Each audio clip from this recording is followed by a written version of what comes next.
नमस्कार. विज्ञानगंगा व्याख्यानमालेच्या या 24व्या व्याख्यानासाठी आज आपण इथे 24 नाही 25वं व्याख्यान आहे. 25व्या व्याख्यानासाठी आज आपण इथं जमलेलो आहोत. पण गेल्या वेळी तर झालं नाही, त्यामुळे 24वंच व्याख्यान आहे. अतिनवतारा उर्फ सुपरनोवा या विषयावरती आज ऋषिकेश जोगळेकर बोलणार आहेत. आणि हा विषय सध्या चर्चेमध्ये असल्यामुळे हा विषय आपण मुद्दाम निवडलेला आहे. आणि ऋषिकेश जोगळेकर हे ॲमेच्युअर ॲस्ट्रॉनॉमर आहेत.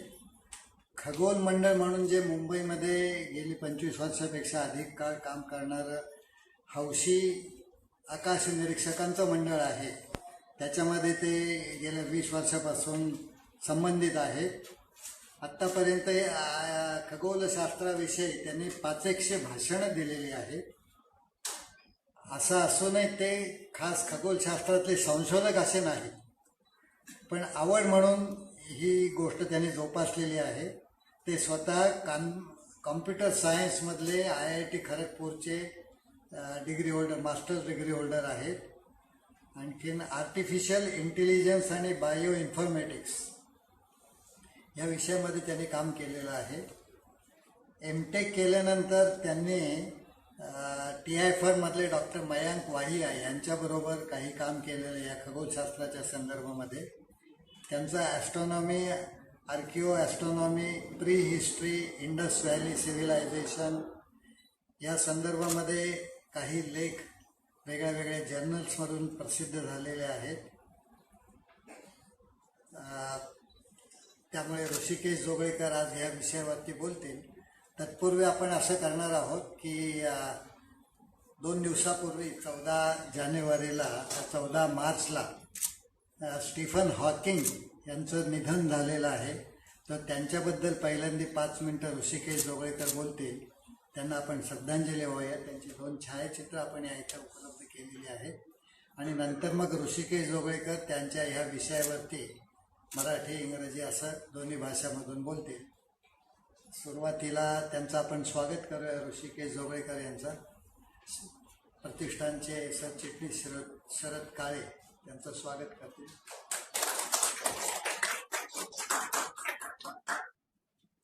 या जोगळेकर तुम्ही आता सुरू करा.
सर्वप्रथम सर्व उपस्थितांचं स्वागत आणि मराठी विज्ञान परिषदेतर्फे आणि यशवंतराव प्रतिष्ठानचे मी खास आभार मानू इच्छितो मला लेक्चरसाठी संधी दिल्याबद्दल. आत्ता सरांनी सांगितल्याप्रमाणे जस्ट 2 दिवसांपूर्वीच स्टीफन हॉकिंग यांचं निधन झालं. आय थिंक थोडा एक टेक्निकल ग्लिचचा थोडा इश्यू आहे. 2 मिनिट. हां, आपण एकदा जस्ट एक क्विक एकदा या महान शास्त्रज्ञाची एक जस्ट एक I mean he was amazing person. In fact मला खरं काहीच मॉरल राईट नाही आहे की त्यांच्याबद्दल मी एवढं छोटा आहे मी त्यांच्याबद्दल काय बोलणार खरं सांगायचं तर. स्टीफन हॉकिंग यांचा जन्म 1982 साली झाला होता. कोइन्सिडेंटली गॅलिलिओच्या निधनानंतर बरोबर 300 वर्षांनंतर त्यांचा जन्म झालेला होता आणि अर्थात त्याची जी परंपरा होती ती चालू ठेवण्याचं अत्यंत सुंदर काम हॉकिंग यांनी केलेलं आहे. इनफॅक्ट सुरुवातीच्या काळामध्ये ते फारच सामान्य स्टुडंट अगदी आपल्यासारखेच होते, परंतु नंतर जेव्हा कॉलेजमध्ये त्यांनी ॲडमिशन घेतली तेव्हा हळूहळू फिजिक्स या विषयामध्ये भौतिकशास्त्रामध्ये त्यांना जास्त इंटरेस्ट त्यांचा वाढत गेला आणि इव्हेंच्युअली PhD ला सुद्धा त्यांनी सुरुवात केली. PhD करत असतानाच त्यांना एका फारच वेगळ्या प्रकारच्या एका रोगांनी त्यांना एका असाध्य रोगाने त्यांना ग्रासलं होतं आणि इनफॅक्ट एका क्षणाला ऑलमोस्ट त्यांना असं सांगण्यात आलं होतं की आतापासून फक्त 2च वर्ष तुम्ही जगू शकाल आणि त्याच्या पुढे काही तुम्हाला जगता येणार नाही. आणि इनफॅक्ट कोणताही माणूस अशा स्थितीमध्ये खचून जाईल आणि त्यांनी सुद्धा सुरुवातीला PhD खरोखर पुढे चालू ठेवायचं का नाही ह्या इथपर्यंत स्थिती आलेली होती. आणि त्यांच्या आयुष्यामध्ये एक त्यांची जोडीदार आली आणि वयाच्या 21व्या वर्षीच त्यांनी 2 वर्षात आपला मृत्यू या माहिती असताना सुद्धा त्यांनी लग्न केलं. पण त्याच्यातून त्यांना एक नवी एक उभारी आली आणि त्यांनी कोणताही तो असाध्य रोग असला तरी त्याला बाजूला ठेवून त्यांनी फिजिक्स मध्ये आपलं संशोधन पुढे ठेवलं. पेनरोज हे त्यावेळेला भारतात सुद्धा दोघे सायंटिस्ट येऊन गेलेले आहेत. पेनरोज यांचं त्यावेळेला खूप मोठं संशोधन चालू होतं. ते म्हणजे की बरेचसे जे महाकाय तारे आहेत ते त्यांच्यापासून कायम सिंग्युलॅरिटी किंवा ब्लॅक होल्स सदृश या प्रकारानेच त्यांचा अंत होतो असा पेनरोज यांचं संशोधन होतं. स्टीफन हॉकिंग यांनी तेच संशोधन पुढे चालवत त्याच्यामधलाच टाइम किंवा जर का काळाचा प्रवाह जर का उलटा केला तर त्याच्यामधून त्यांनी असं सांगितलं की जर का याच्याच बरोबर एक्झॅक्टली आपण जर का रिव्हर्स जर का आपण एक कल्पना केली तर बरोबर सिंग्युलॅरिटी मधूनच विश्व निर्माण झालेलं आहे आणि त्याच्यापासून आता एक्सपांडिंग युनिव्हर्स स्टेजपर्यंत आलेलं आहे. अर्थात स्टीफन हॉकिंग सरांच्या आधी सुद्धा बिग बँग ही थिअरी बऱ्यापैकी पुढे आलेली होती, पण त्याला आक्षेप घेणाऱ्यांची संख्या सुद्धा खूप जास्त होती.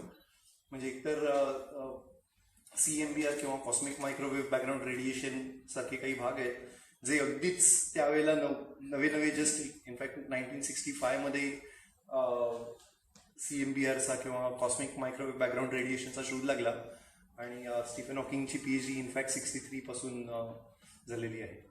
सो त्यावेळेला जॉर्ज गॅमो यांनी पहिल्यांदा मांडलं होतं की मोस्ट लाईकली जर का हे सगळे हबलचा अजून थोडं मागे गेलं तर 1923 सालीच हबलनी असं सांगितलं होतं की सगळ्या दीर्घिका आपल्यापासून दूर जात आहेत आणि त्याच थिअरीचा एक दुसरा भाग म्हणजे जर का आपण काळामध्ये जर का मागे गेलो तर सगळं एका ठिकाणी असायला पाहिजे.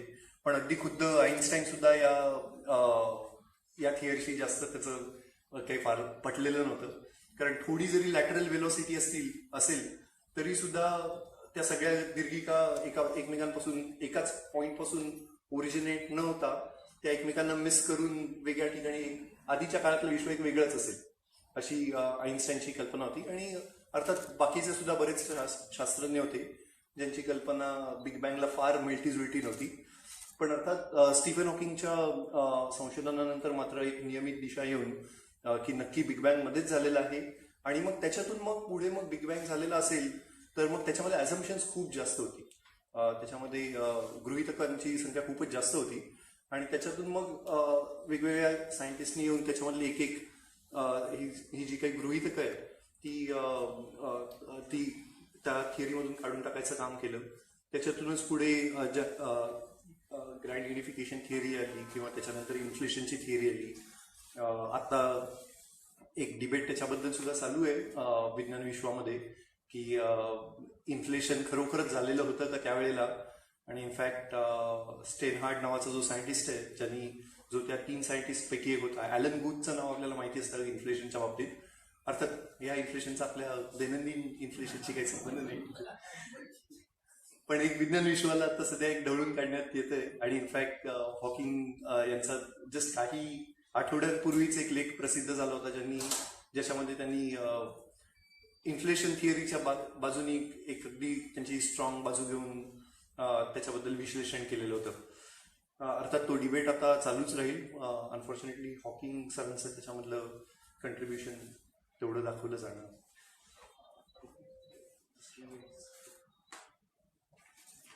सो इनफॅक्ट PhD त्यांची पूर्ण होईपर्यंत स्टीफन हॉकिंग यांना ऑलमोस्ट चालता येणं सुद्धा शक्य झालं नाही आणि ते केवळ व्हीलचेअरवरच खेळलेले होते.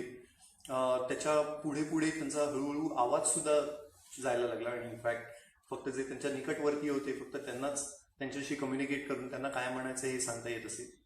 त्याच्या पुढच्या काळामध्ये त्यांचा हात बोटं हे सुद्धा ऑलमोस्ट वापरणं बंद होत गेलं. आणि अर्थात अशा स्थितीमध्ये एखादा फिजिसिस्ट ज्याचं अख्खं जग हे इक्वेशन्स आणि समीकरणांमध्ये भरलेलं आहे अशा माणसासाठी आता काहीच लिहू शकत नाही ही एक फारच विपरीत घटना होती. पण त्याच्यातून सुद्धा त्यांनी एक मार्ग काढला आणि सगळी इक्वेशन्स मनातल्या मनामध्ये व्हिज्युअलाइज करून लिहायची आणि नंतर आखी ती एका वेगळ्या स्वरूपात मांडायची. अशा पद्धतीने त्यांचं संशोधन पुढे चालू राहिलं. इनफॅक्ट हॉकिंग रेडिएशन बद्दल आपल्याला आज थोडंफार माहिती आहे. त्या अख्ख्या हॉकिंग रेडिएशनची अख्खी थिअरी ही त्यांनी अख्खी अशाच पद्धतीने मांडलेली आहे. आणि मग हळूहळू रिसर्च स्कॉलर्स येत गेले आणि मग हॉकिंग रेडिएशनमध्ये कशा प्रकारे पेअर फॉर्मेशन होतं. It was a very unique theory because this was the first time ज्याच्यामध्ये क्वांटम मेकॅनिक्स आणि ग्रॅव्हिटी गुरुत्वाकर्षण या दोन्ही यांचा त्यांनी संगम साधलेला होता. अर्थात त्याच्यानंतर ल्युकाशियन प्रोफेसरशिप त्यांनी पुढे घेतली. तुम्हाला माहिती असेल न्यूटन हा दुसरा किंवा तिसरा माणूस होता ज्यांनी ल्युकाशियन चेअर ज्याची होती. आणि इनफॅक्ट हे सगळं सायंटिस्ट म्हणून एक त्यांचं एक अप्रतिम विश्व राहिलेलंच आहे. पण parallelly kind of sense of humour त्यांचा जो होता तो अतिशय सुंदर होता. त्यांच्या पुस्तकांमधून आजही आपल्याला तो दिसतो. आणि अगदी एक सुंदर वर्णन केलेलं होतं की आता मी तीच चेअर वापरतोय जी पूर्वी न्यूटन आणि चार्ल्स बॅबेज ज्यांनी कम्प्युटरची उत्क्रांती घडवली किंवा त्याच्यानंतर सुद्धा डिरॅक नावाचा वैज्ञानिक तुम्हाला माहिती असेल तर त्याच चेअरवर आता मी पण विराजित आहे.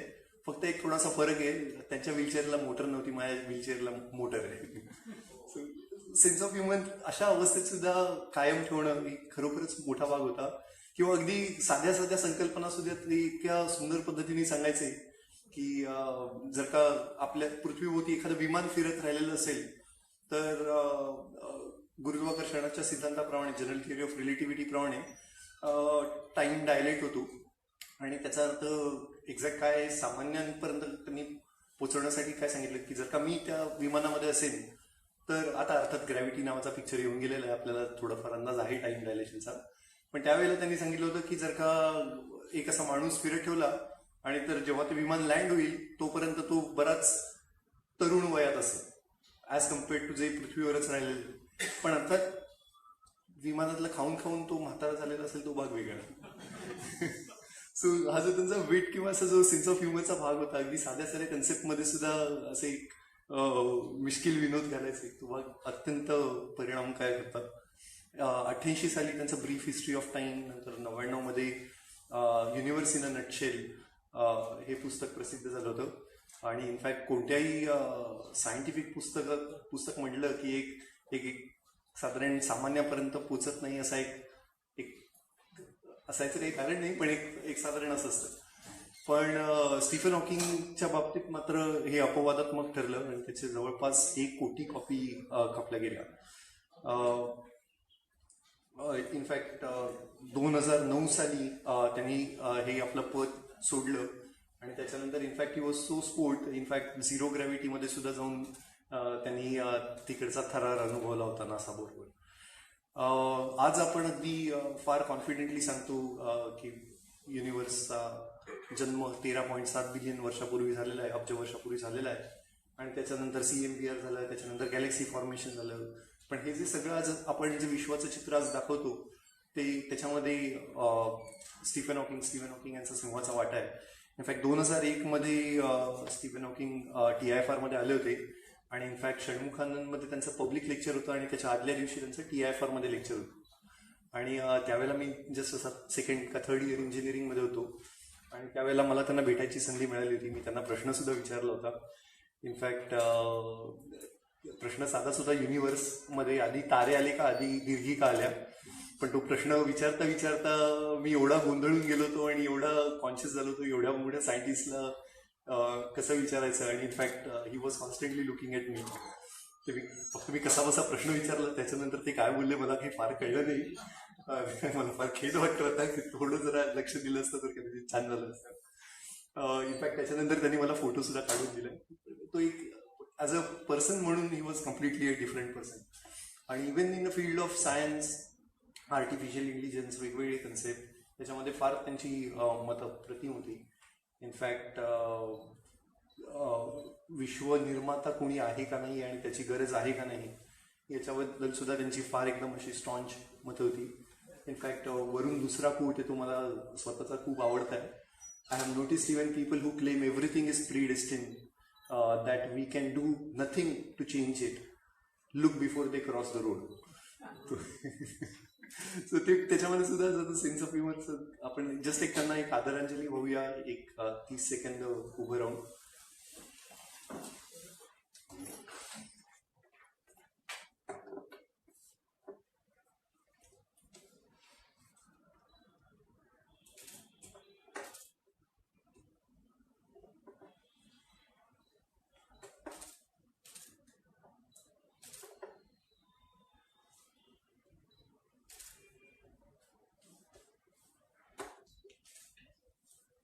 धन्यवाद.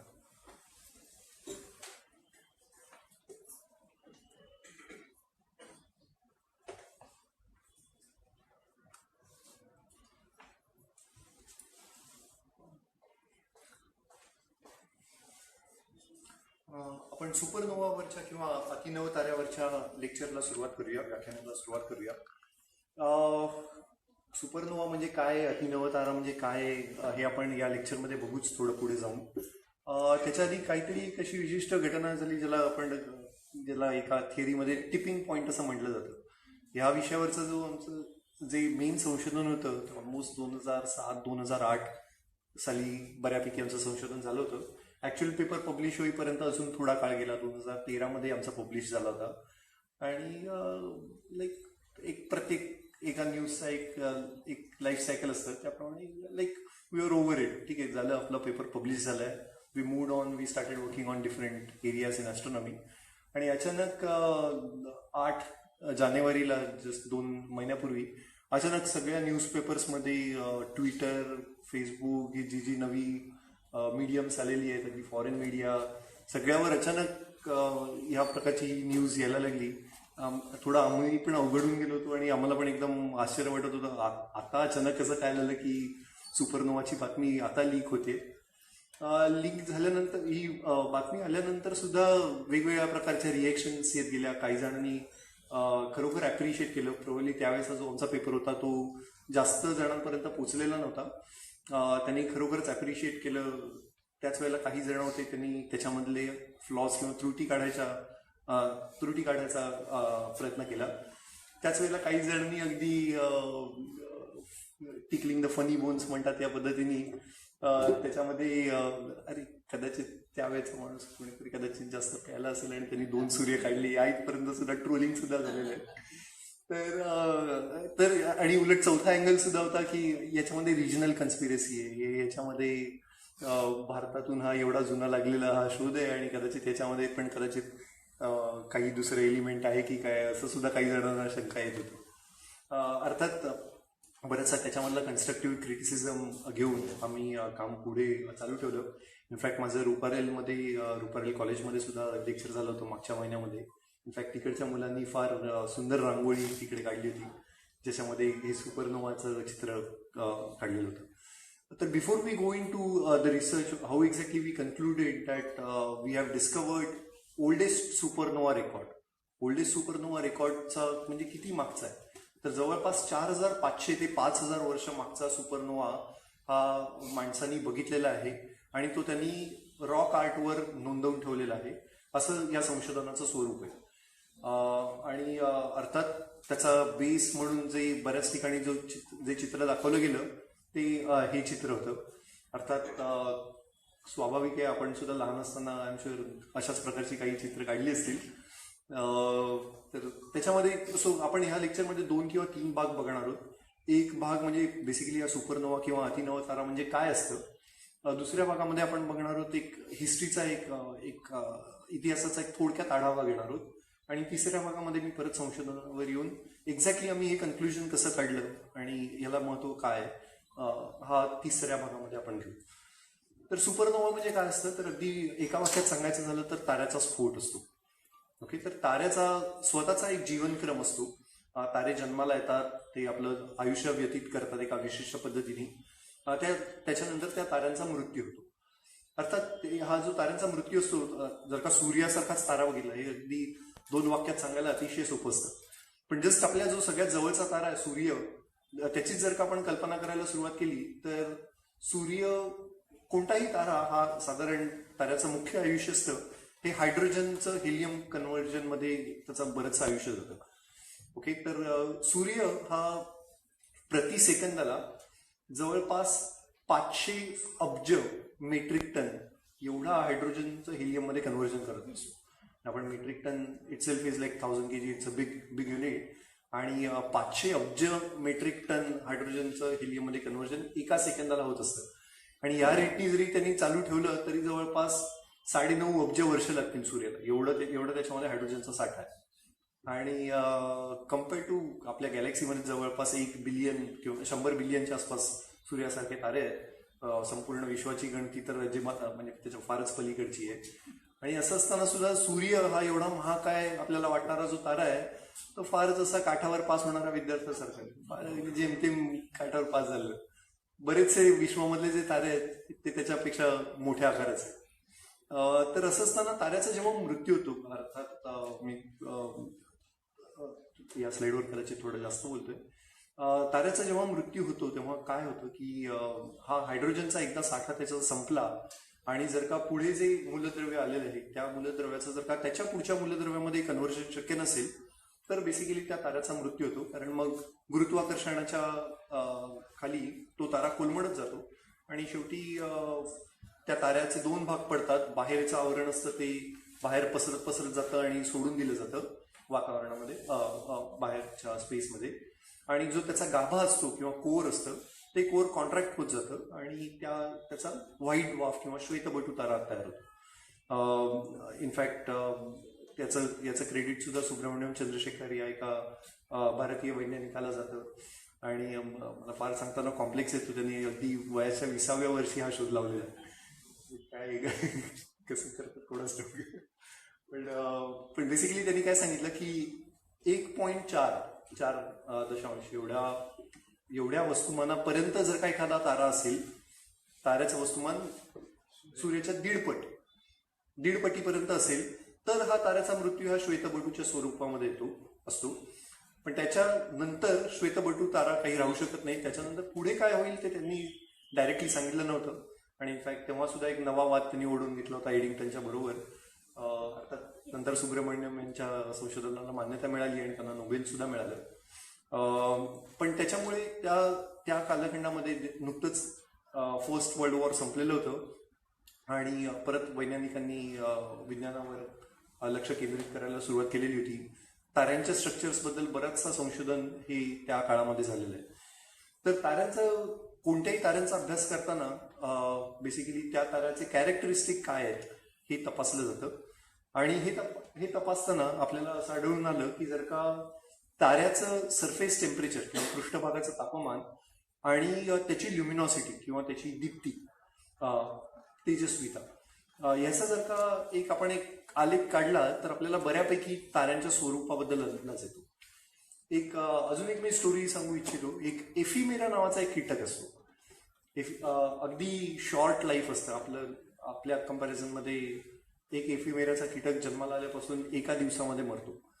ओके, ही जी एफिमेराची कॉलनी आहे, ह्या अशा कॉलनी जंगलांमध्ये आढळून येतात. आणि जंगलाचं संपूर्ण स्वरूप काय आहे हे त्या एक दिवस केवळ वयोमान असलेल्या कीटकाला माहिती असणं निव्वळ अशक्य आहे. पण over the period of time what has happened is that हा जो एफिमेराचा कीटक आहे हा प्रोबॅबली त्याच्यामधले जे काही निवडक काही मागच्या काही जनरेशन्स मधले जे ऑब्झर्व्हर असतील, कीन ऑब्झर्व्हर्स असतील, त्यांना असं आढळून आलं की काही अगदी छोटी छोटी रोपटी असतात, ती कदाचित हळूहळू मोठी होत असतील आणि ती मोठी झालेली रोपटी त्यांचंच रूपांतरण महाकाय वृक्षांमध्ये होतं. आणि over long period of time ते वृक्ष पडतात, परत मातीला मिळतात, परत त्याच्यातून खत निर्मिती होते, परत नवी झाडं जन्माला येतात. हे अर्थात एका एफिमेराच्या लाईफमध्ये बघणं शक्यच नाही. पण आज सुद्धा हा एफिमेरा नावाचा कीटक हा एखादं झाड जर का पडणार असेल तर तिकडनं ती अख्खी कॉलनी शिफ्ट करून दुसऱ्या ठिकाणी घेऊन जातो. एफिमेरा आणि मनुष्य फारच साम्य. जरी आपण अगदी 100 वर्ष लाईफ एक्सपेक्टन्सी धरली तरी सुद्धा आताच आपण ताऱ्याचं बघितलं, सूर्याचं वयोमानच जवळपास 9 अब्ज, 9.5 अब्ज, 10 अब्ज वर्षाचं आहे. आपली आणि एफिमेराची स्टोरी ऑलमोस्ट मिळतीच आहे. पण ते करताना आपण म्हणून काय केलं की आपण ह्या आलेखाचा वापर करायला सुरुवात केली. या आलेखालाच HR डायग्राम असं म्हटलं जातं, हर्ट्झस्प्रंग रसेल डायग्राम. तर ह्याच्यामध्ये एक्स ऍक्सिसवर मी मॅथमॅटिक्समध्ये जास्त जाणार नाही, नुसते जे काही आपल्याला तारे दिसत आहेत फक्त त्या ताऱ्यांचं तापमान आणि तेजस्विता यांचा हा फक्त प्लॉट आहे. नुसतं या प्लॉटवरून सुद्धा आपल्याला असं लक्षात येईल की तारे हे या प्लॉटवर एकाच भागामध्ये आढळून येत नाही, तर ते एका विशिष्ट पॅटर्नमध्ये आढळतात. या इकडे तुम्हाला सेंटरला अशी एक डायगोनल लाईन दिसेल. ऑलमोस्ट 90% स्टार्स हे या मेन सिक्वेन्सवरच आढळून येतात. याच्या पलीकडे वरच्या बाजूला आपल्याला काही लाल तारे दिसतील, लाल ग्रुप दिसेल साधारण या एरियामध्ये. याला रेड जायंट्स किंवा रेड सुपर जायंट्स अशा प्रकारचे तारे असतात. ह्या इथे खाली व्हाईट डॉर्फ किंवा श्वेतबटू तारे असतात. हा सुरुवातीचा भाग झाला. पण त्याच्यानंतर एफिमेरांनी जसं अनालिसिस केलं असेल तसंच अनालिसिस करता आपल्याला असं आढळून येतं की ताऱ्याचा जन्म हा एका मोठ्या काळ्या तेजोमेघामध्ये होतो, जेव्हा त्याचं तापमान ऑलमोस्ट निग्लिजिबल किंवा अतिशय कमी असतं. त्याची तेजस्विता सुद्धा ऑलमोस्ट काही नसते. त्यामुळे ह्या कोपऱ्यामध्ये ताऱ्याचा जन्म होतो. जसजसा तो तारा जन्माला येतो आणि त्याचं हायड्रोजन टू हेलियम कन्व्हर्जन सुरू व्हायला लागतं, त्याप्रमाणे ह्या ताऱ्याचा प्रवास या मेन सिक्वेन्सवर चालू होतो. आत्ता सूर्य हा साधारण या ठिकाणी आलेला आहे. ज्याप्रमाणे त्या ताऱ्यामधलं फ्यूल किंवा हायड्रोजन किंवा ज्या कोणत्या मूलद्रव्याचं ज्वलन चालू आहे ते मूलद्रव्याचं ज्वलन संपलं की त्यानंतर हा तारा, हा जो मेन सिक्वेन्स आहे सोडून या फेजकडे सरकायला लागतो. आणि त्याच्यानंतर मी मगाशी म्हटलं तसं बाह्यावरण रिलीज केलं जातं आणि कागाचं श्वेतबटू ताऱ्यामध्ये रूपांतर होतं. त्या श्वेतबटू ताऱ्याला मात्र स्वतःच्या एनर्जीचा काही सोर्स नसतो, त्याच्यामुळे त्याची प्रकाशमानता हळूहळू कमी व्हायला लागते आणि तो थंड सुद्धा व्हायला लागतो आणि त्याच्यामुळे इव्हेंच्युअली या एरियामध्ये येऊन व्हाईट डॉर्फ होतो. अर्थात हे केवळ जर का त्याचं तापमान हे त्याचं वस्तुमान हे जर का सूर्याच्या 1.5 पटीपेक्षा कमी असेल तरच. पण त्याच्या वर असेल तर काय होतं ते मात्र फार एक प्रचंड मोठा स्फोट होतो त्या ताऱ्याचा. आणि तो ताऱ्याचा स्फोट इतका कधी कधी मोठा असू शकतो की एखाद्या दीर्घिकेच्या पेक्षा सुद्धा तो जास्त तेजस्वी भासू शकतो. तर पण अर्थात ताऱ्याचं वस्तुमान हे सूर्याच्या वस्तुमानाच्या 1.5 पेक्षा जास्त वर कसं जाईल, तर त्याच्यासाठी 2 प्रकार असतात. पहिला प्रकार म्हणजे एक ऑलरेडी जो व्हाईट डॉर्फ झालेला आहे तो जर का एखादा द्वैती ताऱ्याचा भाग असेल.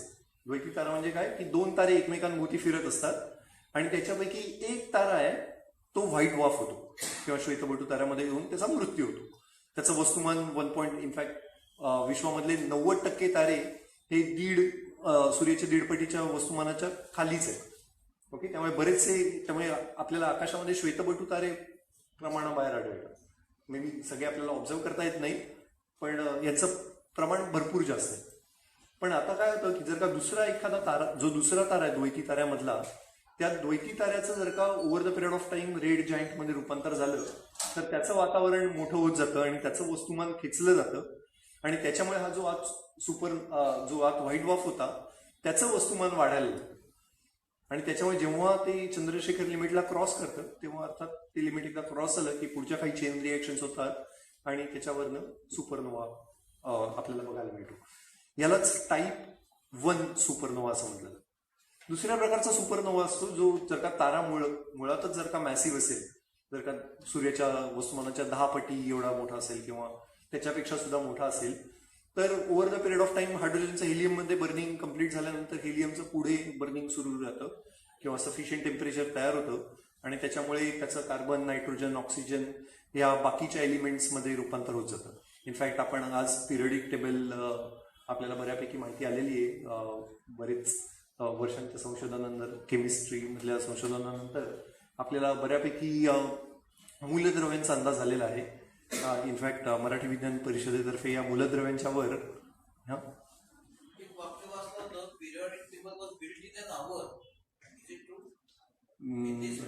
राजीव दादा जास्त विल टेक तर सुरुवातीचा भाग कदाचित जे मेन स्केलेटन होतं ते कदाचित शॉर्ट ड्युरेशनमध्ये झालेलं असू शकतं, पण ते परफेक्शन यायला बरीच वर्ष त्याच्यामध्ये जायला लागली. तर ही जी बरीचशी एलिमेंट आहेत, इनफॅक्ट आजच लोकसत्तामध्ये सिलिकॉनपर्यंत आपण पोचलेलो आहोत आणि ओव्हर नेक्स्ट 9 महिन्यांमध्ये आपण शेवटच्या मूलद्रव्यापर्यंत पोचू. तर ह्या सगळ्या प्रकारामध्ये बेसिकली बाइंडिंग एनर्जी नावाचा एक भाग असतो. सो हायड्रोजनचा जर का आयटम आहे किंवा हेलियमचा आयटम आहे तर त्याच्यामधलं न्यूक्लिअर जे एलिमेंट आहेत, जे त्याच्या केंद्रकामधले एलिमेंट आहेत, ते किती जास्त जोराने बांधले गेलेले आहेत त्याला बाइंडिंग एनर्जी म्हणतात. आणि जर का हायड्रोजनचं हेलियममध्ये बर्निंग हा जो मी शब्द प्रयोग करत आलोय हे काही आपलं ऑक्सिजन सारखं पृथ्वीवर होणारं बर्निंग नसतं. तर बेसिकली हायड्रोजनचे 4 अणू एकत्र येऊन मग त्यांचा एक हेलियम अणू बनतो. हे अगेन एका वाक्यामध्ये फार सुंदर वाटतं, फार सोपं वाटतं, पण you cannot really just take 4 atoms together and fuse it into helium. कारण त्याच्यामध्ये 2 फोर्सेसचा परत कुलोम फोर्स जो आहे त्याच्यामुळे रिपल्शन त्याचं एवढं स्ट्रॉंग असतं की 2 प्रोटॉनला जे धनविद्युतभारित आहे तुम्ही जास्त जवळ आणू शकत नाही. ओके, तर त्यामुळे त्याचं प्रेशर किंवा त्याचं जे डेन्सिटी आहे ती तेवढ्या स्केलला गेल्याशिवाय हे हायड्रोजनचं हेलियममध्ये बर्निंग शक्य नसतं. आणि मग हे हायड्रोजनचं हेलियममध्ये बर्निंग झाल्यावर मग पुढे हेलियमचं त्याच्या पुढच्या CNO कार्बन, नायट्रोजन, ऑक्सिजनमध्ये किंवा त्याच्या पुढे जर का सफिशियंट टेम्परेचर असलं किंवा त्याच्या पुढे डेन्सिटी पोचली तरच त्याच्या पुढच्या एलिमेंटमध्ये कन्व्हर्जन होत राहतं. अर्थात ही प्रक्रिया आहे ती केवळ आयनपर्यंतच जाऊ शकते, कारण ह्याच्यानंतर जर का आपण हा कर्व बघितला तर याच्यानंतर बाइंडिंग एनर्जी कमी कमी होत जाते आणि याच्यामुळे त्याच्या पुढची एलिमेंट बाय डिफॉल्ट तयार होऊ शकत नाही. ओके, इनफॅक्ट जर का मी 25 सोलर मासचा एखादा जर का तारा बघितला तर साधारण हायड्रोजनचं हेलियममध्ये कन्व्हर्जन व्हायला जवळपास 70 मिलियन किंवा जवळपास 7 कोटी वर्ष लागतात. ओके, या इकडे तुम्हाला डेन्सिटी दिसेल. जर का डेन्सिटी केवळ 10 ग्रॅम पर सेंटीमीटर क्यूब एवढी डेन्सिटी असते आणि याचं हे टेम्परेचर होतं जवळपास 1 कोटी वर्ष. एवढी वर्ष त्याला नुसतं हायड्रोजन टू हेलियम कन्व्हर्जनलाच लागतात. जेवढा तारा मॅसिव्ह तेवढं त्याचं आयुर्मान कमी होत जातं, कारण तेवढा त्याचं टेम्परेचर किंवा तापमान तेवढं जास्त झाल्यामुळे ओव्हरऑल हायड्रोजन हेलियम कन्व्हर्जनचा जो रेट आहे तो खूप जास्त वाढत जातो. त्यामुळे जेवढा तारा मॅसिव्ह, जेवढं त्या ताऱ्याचं वस्तुमान जास्त तेवढा त्याचा कालखंड तेवढा कमी कमी होत जातो. सिमिलरली हेलियमचं पुढे कार्बन, ऑक्सिजनमध्ये रूपांतर व्हायला अजून कमी काळ लागतो. केवळ 10 लाख वर्षामध्येच हे कन्व्हर्जन होतं. तर याच्याच नंतर इनफॅक्ट कार्बन बर्निंगची अजून एक प्रोसेस असते ज्याच्यामध्ये निऑन, सोडियम, मॅग्नेशियम, ॲल्युमिनियम हे सगळी मूलद्रव्ये जन्माला येतात आणि हा काळ केवळ 1000 वर्षामध्ये संपतो.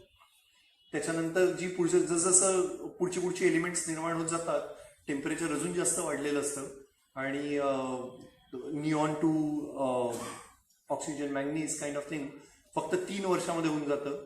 तर ऑक्सिजनचं पुढचे जे एलिमेंट आहेत कॅल्शियम पर्यंतचे ते लिटरली काही महिन्यामध्ये पूर्ण होतं, ही प्रक्रिया पूर्ण होते.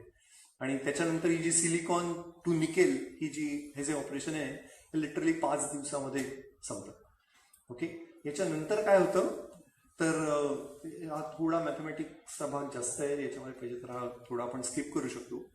याच्यामध्ये काय होतं, गाभा एक किती आपण त्याला कंप्रेस करू शकू, कारण ज्या क्षणाला न्यूक्लिअर रिएक्शन थांबते त्या क्षणाला ग्रॅव्हिटी किंवा गुरुत्वाकर्षणाचा फोर्स हा एकच डॉमिनंट फोर्स राहतो आणि त्यामुळे त्या अख्ख्या ताऱ्याचं कॉन्ट्रॅक्शन किंवा आकुंचन पाहायला सुरुवात होतो. किती डेन्सली आपण पॅक करू शकतो एखादा तारा, तर बेसिकली इलेक्ट्रॉनच्या कन्फिगरेशन्सवर येऊन शेवटी ते थांबतं आणि ज्याला इलेक्ट्रॉन डिजेनरसी प्रेशर असं म्हटलं जातं. त्या रेल्वेच्या एखाद्या डब्यामध्ये तुम्ही किती माणसं भरू शकता? 50 भराल, 100 भराल, 150, 200 भराल, त्याच्या पलीकडे तुम्ही माणसं भरू शकत नाही किती गर्दी असेल तर. ओके, जरा जास्त झालं का? तर त्याच पद्धतीने इलेक्ट्रॉन सुद्धा एका अमुक एक क्षमतेच्या पलीकडे आपण पॅक करू शकत नाही आणि जर का अजून पॅक करायचा प्रयत्न केला तर एक फोर्स, उलटा फोर्स काम करायला लागतो. जसं जर का 251व्या माणसाला परत आपण जर का रेल्वेच्या डब्यात ढकलायचा प्रयत्न केला, आतली माणसं त्या माणसाला परत बाहेर ढकलून देतो. त्याच स्वरूपाचं काहीतरी होतं. आणि अर्थात हे इलेक्ट्रॉन डिजेनरसी प्रेशर हा चंद्रशेखर लिमिट पर्यंत आहे. त्यात 1.5 पटीच्या पेक्षा जर का जास्त वस्तुमानाचा तारा असेल तर तुम्ही ऍक्च्युली 251व्या माणसाला आत घालू शकता आणि ही प्रक्रिया अजून चालू राहते. आणि जोपर्यंत किती परत माणसं आत घालू शकाल. ओके, समजा ही सगळी सूटकेसवाली माणसं, ओके, तर एक 500-600 माणसं आत घातल्यानंतर मग मात्र कणभरही जागा राहणार नाही. कदाचित काही जणांना वर टाकाल, काही होईल. ओके, पण त्याच्यानंतर अजून एक फोर्स असतो ज्याला न्यूट्रॉन डिजेनरसी प्रेशर असं म्हटलं जातं.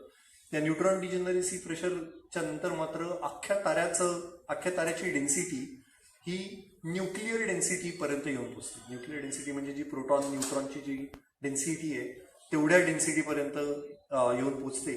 आणि त्या क्षणाला लिटरली एनर्जी लेवल्स कन्सिडर केल्या तर आपण सामान्य भाषेमध्ये सांगू शकतो की एक इलेक्ट्रॉन आणि एक प्रोटॉन हे एकमेकांमध्ये फ्यूज होऊन त्याचं बेसिकली न्यूट्रॉनमध्ये रूपांतर होतं. आणि अख्खा तारा जर का हा न्यूट्रॉन डेन्सिटी किंवा न्यूक्लिअर डेन्सिटीला जेव्हा जाऊन पोचतो तेव्हा त्याचं मात्र पुढे काही आकुंचन होऊ शकत नाही. आणि त्यावेळेला त्याचा जो गाभा असतो तो अतिशय कडक होतो आणि जे तोपर्यंत बाहेरून जे काही आकुंचन सुरू राहतंय त्या आकुंचनाचा वेग जवळपास प्रकाशाच्या वेगाच्या 25% वाढलेला असतो. तो ह्या कडक गाभ्यावर आपटून मग शॉकवेव्ह जनरेट होते आणि तोपर्यंत टेम्परेचर जवळपास 500 बिलियन केल्विन, आपल्याला कल्पना सुद्धा नाही करता येणार, 500 बिलियन केल्विन पर्यंत जातं. आणि ह्या काळामध्ये बेसिकली संपूर्ण ताऱ्याचं बाह्यावरण तर कम्प्लिटली त्या स्फोटामध्ये त्याचा विध्वंस होतोच, पण या एवढ्या टेम्परेचरमध्ये बाकीची सगळी एलिमेंट्स जन्माला येतात. इनफॅक्ट जी आपली कार्बन बेस्ड लाईफ आहे किंवा जे आपल्या बोन्समध्ये सापडणारं जे कॅल्शियम आहे किंवा रक्तामध्ये असणारा जो आयनचा भाग आहे, हे सगळे जे भाग आहेत हे केवळ ह्या सुपरनोवामुळेच आलेले आहेत. अर्थात या सुपरनोवाचा एक ॲडव्हान्टेज असतो की जगामध्ये, विश्वामध्ये ही सगळी एलिमेंट्स जरी जनरेट झाली असती ताऱ्यामध्ये तरी सुद्धा ती ताऱ्याच्या गाभ्यामध्येच राहिली असती. केवळ सुपरनोवा झाल्यामुळे ते सगळं स्ट्रक्चर त्याचा कम्प्लीट विध्वंस होऊन ते बाहेरच्या गॅलेक्सीमध्ये परत सोडलं जातं. आणि त्याच्यानंतर पुढे जर का त्या भागामध्ये जर का एखादा दुसरा तारा जन्माला आला तर त्या ताऱ्याला हे सगळे मूलद्रव्य फ्री गिफ्टमध्ये मिळतात आणि त्याच्यातून पृथ्वीसारखा ग्रह तयार झाला तर पृथ्वीवर आज आपल्याला ही सगळी एलिमेंट बघायला मिळतात. ओके, तर असा हा प्रवास असतो. जवळपास 1000 वर्षापूर्वी अशाच प्रकारचा एक सुपरनोवा साध्या डोळ्यांना आपल्याला बघायला मिळाला होता. अनफॉर्च्युनेटली भारतातून बघितल्याची जास्त नोंद नाहीये, पण कोरियन, जॅपनीज, अमेरिकन पण नाही खरं, पण मोस्ट प्रॉमिनेंटली चायनीज त्यांनी खूप नीट पद्धतीने याचं ऑब्झर्वेशन केलेलं होतं. In fact going by the same line जर का परत एकदा मी आवर्त सारणीकडे बघितलं पिरियडिक टेबलकडे, तर ह्या वर ज्या 5-6 वेगवेगळ्या प्रोसेस दिसत आहेत, या 5-6 प्रोसेसेस मधून हे अख्ख्या युनिव्हर्समधली जी एलिमेंट आहेत ती जन्माला येतात. तर इनफॅक्ट बिग बँग जेव्हा झाला होता, आता आपण थोड्या वेळापूर्वी बघितलं स्टीफन हॉकिंग यांच्या संशोधनातून, नंतर पुढे असं आढळून आलं की जेव्हा विश्वाचा जन्म झाला त्यावेळेला हायड्रोजन, हेलियम आणि अत्यंत अल्प प्रमाणात लिथियम ह्या 3 मूलद्रव्यांचा किंवा अगदी थोड्याशा प्रमाणात बेरिलियमचा सुद्धा त्यावेळेला निर्माण झालेला होता. त्याच्यानंतरची मात्र जी सगळी मूलद्रव्य आहेत ती अस्तित्वात येण्यासाठी आपल्याला ताऱ्यांचाच बेसिकली त्याच्यामध्ये आपल्याला सहभाग आढळतो. त्या ताऱ्यांमध्ये सुद्धा जर का लो मॅसिव्ह स्टार असतील तर हे ग्रीननी मार्क केलेले आहेत, हे एलिमेंट तेव्हा जनरेट होतात. आणि मर्जिंग न्यूट्रॉन स्टार आहे, हा अगदी रिसेंट लागलेला हा शोध आहे. तर ह्या केवळ कारण जेव्हा सुपरनोवामधून कोणकोणती एलिमेंट येतात, हे एक्सप्लोडिंग मॅसिव्ह स्टार्स हे जे आहेत, एक्सप्लोडिंग मॅसिव्ह स्टार किंवा एक्सप्लोडिंग व्हाईट ड्वार्फ, हे बेसिकली टाईप 1 टाईप 2 जे सुपरनोवा आहेत, याच्यामधून आपल्याला सगळ्या एलिमेंटचं जे प्रपोर्शन आज आपल्याला बघायला मिळतं ते आपल्याला बघायला मिळत नव्हतं. आणि केवळ हा जो कॉस्मिक रे आणि मर्जिंग सुपरनोवा, मर्जिंग न्यूट्रॉन स्टारचा जो भाग आहे, याचा अभ्यास केल्यानंतरच मग बाकीच्या एलिमेंट्सचं आपल्याला जे प्रपोर्शन आहे ते बरोबर प्रपोर्शन आपल्याला मिळायला लागले. याच्या coming back to the supernova, 2 प्रकारचे आपण सुपरनोवा बघितले. सायंटिस्ट त्याचे अजून पुढे भाग पाडत जातात, पण याचा सगळ्यात फायदा असा आहे की हा जो टाईप 1 सुपरनोवा आहे, हा टाईप 1 सुपरनोवा विश्वामध्ये कुठेही झाला तरी त्याची जी तेजस्विता असते ती सेमच असते. अगेन टाईप 1 आपण बघितलं होतं की व्हाईट ड्वार्फ तारा असतो आणि त्याचा बाजूच्या रेड जायंट कडून मटेरियल येऊन जस्ट त्याचं क्रिटिकल लिमिट क्रॉस होतं, चंद्रशेखर लिमिट क्रॉस होतं आणि त्या चंद्रशेखर लिमिटच्या पुढे गेल्यानंतर त्याचा सुपरनोवा होतो. त्यामुळे विश्वात कुठेही घटना घडली तरी सुद्धा त्याचा हा जो आलेख आहे, हा किती दिवस आपल्याला सुपरनोवा बघायला मिळतोय ते एक्स ऍक्सिसवर आहे आणि त्या सुपरनोवाचा ब्राईटनेस किती आहे तो वाय ऍक्सिसवर आहे. सुपरनोवा झाल्या झाल्या प्रचंड तेजस्वी होतो आणि त्याच्यानंतर एका विशिष्ट पद्धतीने जवळपास 81 दिवसांपर्यंत तो सुपरनोवा परत ग्राउंड स्टेट पर्यंत जातो. या 80 दिवसामध्येच बरीचशी एलिमेंट जन्माला येतात. अर्थात बाकीच्या प्रकारचे सुद्धा सुपरनोवा आहेत, त्यांचं सुद्धा स्टँडर्डायझेशन बऱ्यापैकी झालेलं आहे. हा जो टाईप 2 सुपरनोवा आहे हा प्लॅटो प्रकारचा सुपरनोवा आहे. तो परत 80-90 दिवस एकाच तेजस्वितेला दिसत राहतो. अजून बाकीचे प्रकार आहेत, पण आता ह्या सगळ्याचा एक सगळ्यात ॲडव्हान्टेज आहे की this works as a standard candle. तर स्टँडर्ड कॅन्डल म्हणजे काय की जर का एखादा जर का सूर्यासारखा जर का एखादा तारा असेल, जसं आता सूर्याचं एक्झाम्पल घेतो, जर का सूर्याची तेजस्विता आपल्याला माहिती आहे तर सूर्यापासून पृथ्वीपर्यंतच्या अंतरावर किंवा पृथ्वीच्या अंतराच्या दुप्पट किंवा पृथ्वीच्या अंतराच्या तिप्पट अंतरावर गेलं तर त्याची तेजस्विता आपल्याला त्या ठिकाणून किती भासेल आढळेल, हे मॅथमॅटिक्सद्वारे फार सोप्या सूत्रामध्ये सांगता येतं. ओके, जी काही सूर्याची जी अंतर्भूत जी काही तेजस्विता आहे ती जर का कॅपिटल एल असेल आणि जर का एक तुम्ही डिस्टन्स डी पर्यंत गेला तर अर्थात की जी अख्खी स्पेरिकल शेल जी तयार होईल, ज्याचा सरफेस एरिया 4πd² असतो, D is radius over here, तर ह्याचं डिवाइड केल्यानंतर आपल्याला ह्याची ऑब्झर्व ल्युमिनॉसिटी आपल्याला बघायला मिळते. ह्याच समीकरणाचं रूप थोडंसं पालटलं आणि जर का त्या ऑब्जेक्टचं जर का कॅपिटल एल आणि आपण पृथ्वीवरून बघत असताना आपल्याला काय तेजस्वितेने तो दिसतोय दॅट इज स्मॉल एल, जर का हे 2 भाग माहिती असतील तर त्याचं डिस्टन्स आपल्याला अत्यंत साध्या सोप्या पद्धतीने काढता येतं. अर्थात त्याच्यासाठी कंडिशन हीच आहे की त्या ताऱ्याची स्वतःची तेजस्विता किती आहे हे आपल्याला माहिती असायला पाहिजे. ओके, तर अर्थात सुपरनोवा हा एका विशिष्ट तेजस्वितेलाच होतो आणि त्यामुळे आपल्याला सुपरनोवाचा स्टँडर्ड कॅन्डलसारखा आपल्याला वापर करता येतो. त्यामुळे जेव्हा एखाद्या ताऱ्याचा मृत्यू होतो तेव्हा आपल्याला केवळ ताऱ्यांचा जीवनक्रम कसा असतो याच्याचबद्दल आपल्याला कल्पना करता येत नाही, तर इनफॅक्ट त्याच्याबरोबरच आपल्याला या विश्वाचा आकार कसा आहे, आपण कसे झालो आणि आपल्याकडे जी एलिमेंट्स आलेली आहेत हे सगळे काम हे या सुपरनोवामधूनच आपल्याला याची देणगी मिळत असते. किती सुपरनोवा आतापर्यंत ऑब्झर्व केले गेलेले, हा एक छोटंसं एक अॅनिमेशन आहे. 1900 सालापासून ते 2000 सालापर्यंतचं 2015 सालापर्यंतचं सुरुवातीला फारच कमी प्रमाणात सुपरनोवा ऑब्झर्व केले जातो. Supernova is a very rare event, फार क्वचित दिसणारा हा भाग आहे. पण जसे जसे सुपरनोवाचे शोध अजून लागत गेले 1953 नंतर मोठे मोठे टेलिस्कोप बिल्ड आपण करत गेलो आणि त्याच्यामुळे खूप लांब झालेले सुपरनोवा सुद्धा आपल्याला दिसायला लागले.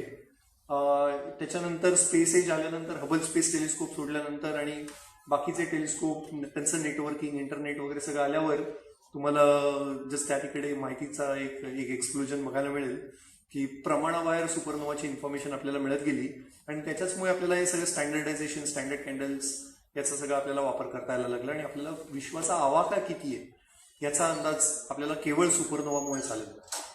अंतर काढायची असतील ताऱ्यांची तर पॅरालॅक्स सारखे काही मेथड्स आहेत, पण ही पॅरालॅक्सची मेथड आहे ही फार अंतरापर्यंत आपण वापरू शकत नाही. जर का at the same time supernova हा इतका ब्राईट इव्हेंट आहे की तो अगदी आता इनफॅक्ट जो सगळ्यात लांबचा सुपरनोवा जो शोधला गेलेला आहे तो जवळपास 8 ते 9 बिलियन प्रकाश वर्ष लांब एवढा झालेला आहे. तरी सुद्धा एवढ्या लांब असताना सुद्धा त्याची तेजस्विता आपल्यापर्यंत पोहोचते आणि त्याचा कर्व सुद्धा सेम जो आपण आधीच्या स्लाइडमध्ये बघितला होता, that is the beauty of science. Okay, आणि त्याच्यावरनं आपल्याला आज त्याचं डिस्टन्स काढता येतं आणि ह्याच डिस्टन्सवरनं पुढे अख्खा बिग बँग कॉस्मॉलॉजी जी आहे ती परिपूर्णतेला आपण नेलेली आहे. काही क्विक फॅक्ट्स बघूया सुपरनोवाबद्दल. इनफॅक्ट आता आपण सूर्याच्या 1.5 पट किंवा 10 पट 25 पट असलेल्या ताऱ्याबद्दल बघितलं. या विश्वामध्ये असे सुद्धा तारे आहेत जे जवळपास सूर्याच्या 250 पट त्यांचं वस्तुमान आहे. अर्थात अशा प्रकारचा जर का ताऱ्याचा जर का सुपरनोवा झाला तर म्हणजे सुपरनोवा होतोच, त्याच्यानंतर त्याचा न्यूट्रॉन स्टार ब्लॅक होल सुद्धा होतं. त्या ब्लॅक होलचा अंदाज आपल्याला एक साधारण इथे बांधता येईल. Largest supernova that we have seen so far was 20 times brighter than all the stars combined in our galaxy. Okay, किंवा तो जवळपास 600 बिलियन टाइम्स ब्राईटर होता than our own son. Fortunately तो 3.8 बिलियन प्रकाश वर्ष लांब झाला, त्यामुळे आपल्याला काही धोका नव्हता त्याच्यापासून. ओके, फारदेस्ट सुपरनोवा आताच आपण जस्ट बोललो जवळपास 9 बिलियन प्रकाश वर्ष इतक्या लांब झालेला आहे आणि तरी सुद्धा आपण बघितलेला आहे. अर्थात एवढा लांब जेव्हा बघितलेला आहे तोच जर का 1000 ते 4000 प्रकाश वर्ष एवढ्या अंतरामध्ये झाला तर मात्र पृथ्वीवरून तो दिसताना प्रचंड ब्राईट दिसू शकतो. आणि इनफॅक्ट आकाशामधले सगळ्यात ब्राईटेस्ट गोष्टी कोणकोणत्या, अर्थात सूर्य सगळ्यात ब्राईट आहे. मॅथमॅटिक्समध्ये बोलायचं झालं तर त्याची तेजस्विता -25 -26 या प्रमाणामध्ये मोजली जाते. त्याच्या खालोखाल चंद्र आहे, त्याची तेजस्विता -12.5 -12 पर्यंत आहे. त्याच्यानंतरचं ऑब्जेक्ट व्हीनस किंवा शुक्र आहे -4.4. अर्थात हा सुपरनोवा जर का एवढ्या अंतरावर एक्सप्लोड झाला तर व्हीनसच्या सुद्धा तो कितीतरी पट पुढे तेजस्वी दिसून जवळपास चंद्राच्या एवढा तेजस्वी तो दिसू शकतो. इनफॅक्ट आपण काही एक्झाम्पल्स बघणार आहोत याच्यानंतर. सगळ्यात जुना अर्थात हा सुपरनोवा एकदा झाला 80 दिवसानंतर तो फेड होणार आहे. पण त्या जागेवर सुपरनोवा रेमनंट किंवा त्याचे अवशेष आपल्याला दिसायला लागतात आणि ते अवशेष हे एक्सरे पासून ते रेडिओ पर्यंत वेगवेगळ्या तरंग लांबींमध्ये आपल्याला ते बघता येतात. आणि अर्थात आज जे आपण हे जे सुपरनोवा बघितलेले आहेत हे सगळे सुपरनोवा रेमनंट्स आहेत. हे ऑलरेडी होऊन गेलेले सुपरनोवा आहेत. त्या ताऱ्याचा स्फोट झाल्यानंतर जे काही आज त्या ताऱ्याच्या ठिकाणी आहे, आपण मगाशी क्रॅब नेब्युलाचा एक फोटो बघितला तर तो आता 1000 वर्षानंतर आता त्या तिकडे आपल्याला काय दिसतं त्याचा फोटो. अर्थात हे जे असाच एक आपल्याला एक वेला सुपरनोवा नावाचं सुद्धा एक सुपरनोवा सापडलेला आहे जो जवळपास 800 केवळ प्रकाश वर्ष लांब होता. असं नाहीये की हे 1000-4000 लाईट इयरचं जे डिस्टन्स आहे, प्रकाश वर्षाचं अंतर आहे, हे जस्ट एक hypothetical example. There are real supernovas that are happened in that limit. In fact जर का एखादा सुपरनोवा 100 प्रकाश वर्षात झाला तर मात्र पृथ्वीवरचं सगळं आयुष्य जे की almost will face another extinction. Okay, कोणी कॅन्डिडेट आहे? Yes, there are 2 candidates. So one candidate is Betelgeuse, काक्षी तारा. अवघा 420 प्रकाश वर्ष लांब आहे. जर का याचा ओरॅनमधला याचा जर का स्फोट झाला तर काहीच्या काय स्फोट आपल्याला बघायला मिळू शकतो. इनफॅक्ट हा तारा ऑलमोस्ट मरू घातलेला आहे. अगदी उद्या सुद्धा त्याचा स्फोट होऊ शकतो. अर्थात उद्या हे ॲस्ट्रॉनॉमिकल टर्म्समध्ये उद्याची डेफिनेशन ह्युमन्सच्या भाषेमध्ये 10,000 वर्ष सुद्धा असू शकते. ओके, इटा करीने इज अनदर कॅन्डिडेट ज्याचा सुपरनोवा होऊ शकतो. हा वेल सुपरनोवाचा एक फोटो आहे. हा रेमनंट्सच्या बाबतीत पृथ्वीवरून बघताना बघायचं झालं तर हा सुपरनोवा हा एवढा मोठा दिसतो आणि आज तो खूपच विरळ झालेला आहे. आकाशातल्या फार कमी भागामध्ये त्याचे अवशेष आपल्याला दिसतात. पण जर का तुम्ही आकाशात बघायचा प्रयत्न केला तर त्याचा आकार जवळपास 60 डिग्री एवढा मोठा आकार होईल त्याचा, त्या सुपरनोवा रेमनंटचा. अर्थात आज केवळ आपल्याला त्या ठिकाणी रेडिओ वेव्ज आणि त्याचा न्यूट्रॉन स्टार आयडेंटिफाय झालेला आहे आणि त्याच्यामुळे आपल्याला कन्क्लुझिव्हली सांगता येतं की हा एक सुपरनोवा असायला पाहिजे. इनफॅक्ट या फोटोमध्ये आपल्याला तो अख्खा सुपरनोवाचा फोटो सुद्धा काढता येत नाही, एका त्या शेलचा फक्त कोपऱ्यातला काढलेला हा फोटो आहे. ओके, एवढा. अर्थात काही काही सुपरनोवे जे मात्र रिसेंट टाइम्समध्ये झालेले, हा 1006 साली झालेला सुपरनोवा आहे, हा टायकोचा सुपरनोवा आहे, हा केपलरचा सुपरनोवा आहे. तर हे याचे मात्र अवशेष आपल्याला फोटोग्राफ सुद्धा काढता येतात, रेडिओमध्ये सुद्धा दिसतात.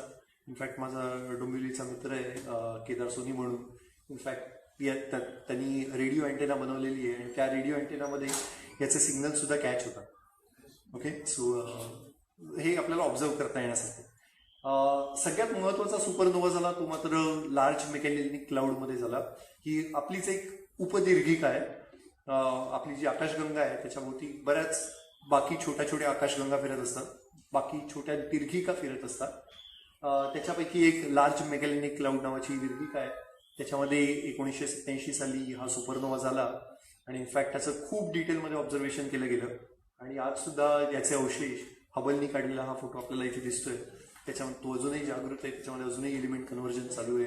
काय काय त्याच्यामुळे अख्खा जो सुपरनोवाचा प्रवास आहे त्याच्याबद्दल आज आपल्याला फार डिटेलमध्ये आपल्याला माहिती कळलेली आहे. ओके, पण हे आता आपण बघितलं की हे कदाचित हे पास्टमध्ये हे आपल्याला जर का एखादा सुपरनोवा जवळ असेल तर आपल्याला दिसू शकतात.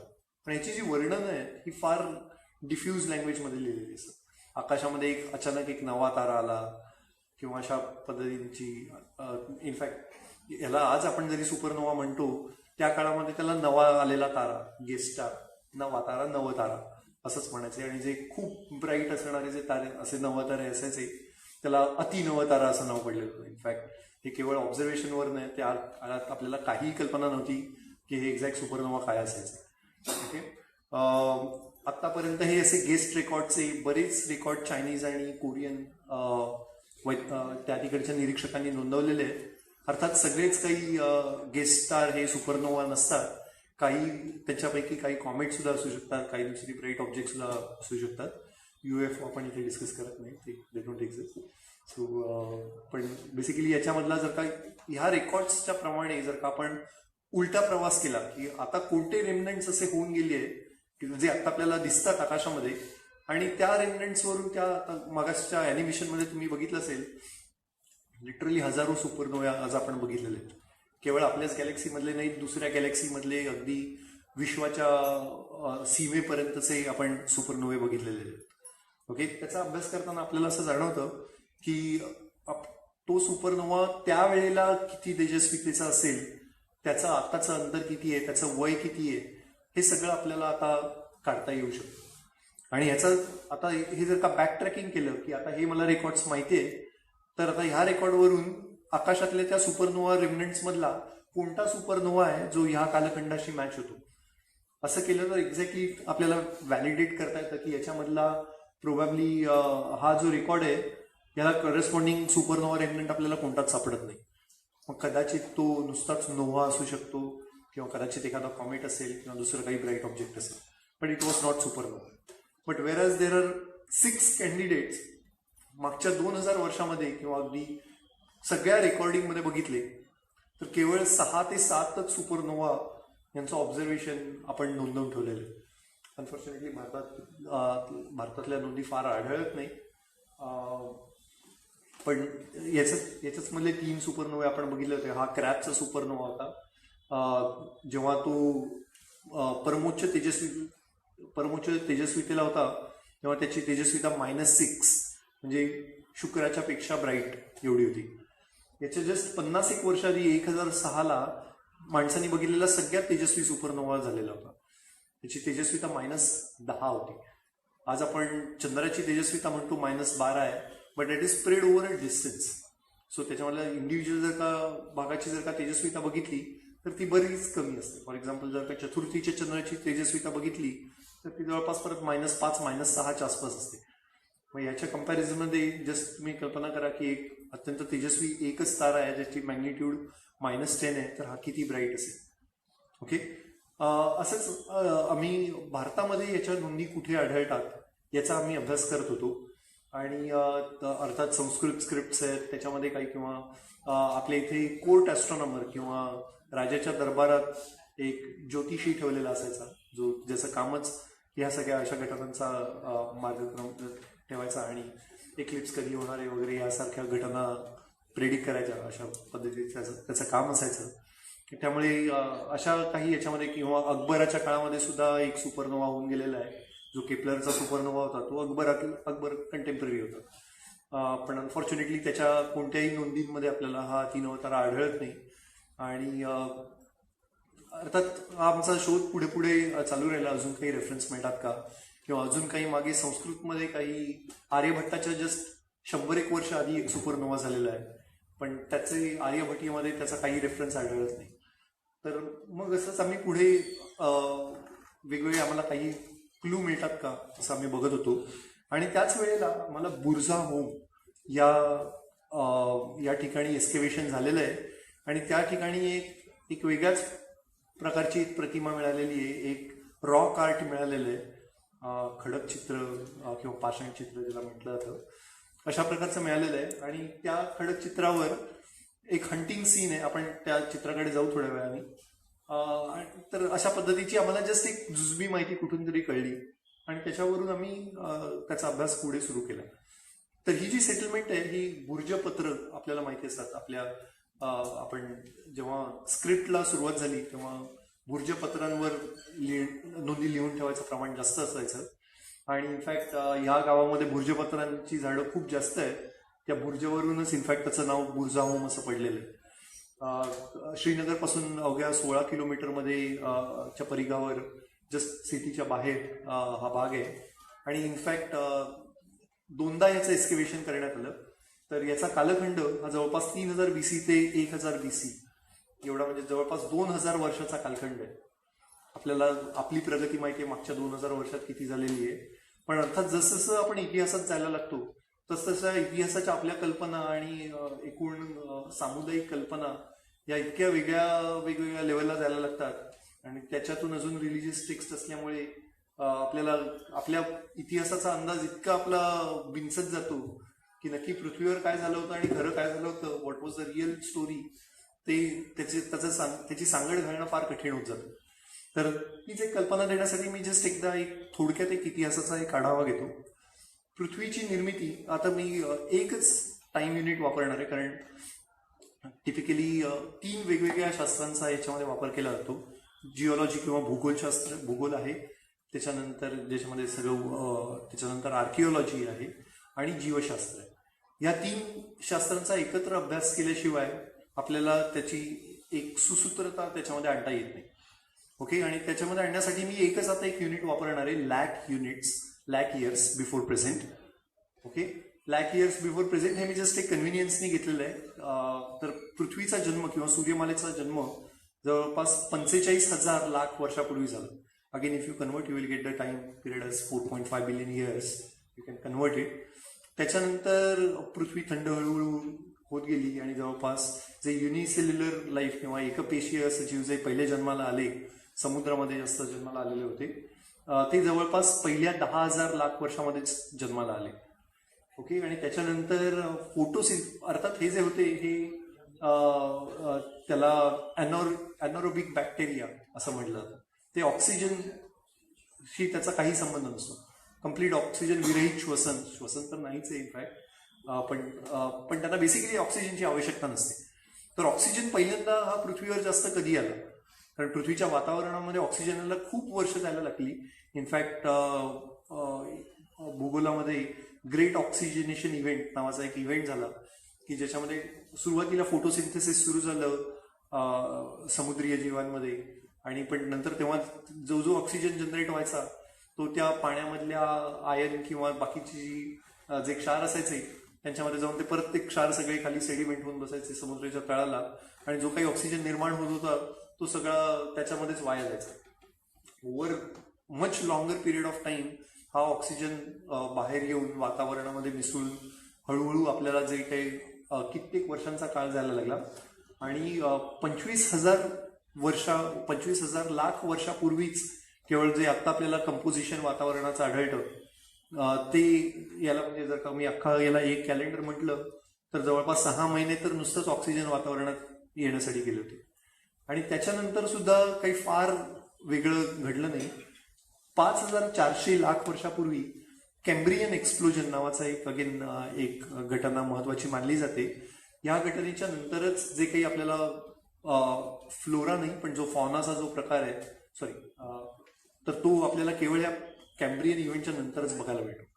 याच्यानंतरच उभयचर आणि बाकीच्या स्वरूपांमध्ये हळूहळू प्राणी जमिनीवर येऊन राहायला लागले उभयचर स्वरूपामध्ये, आणि नंतर मग हळूहळू परमनंटली जमिनीवर राहणारे प्राणी येत गेले.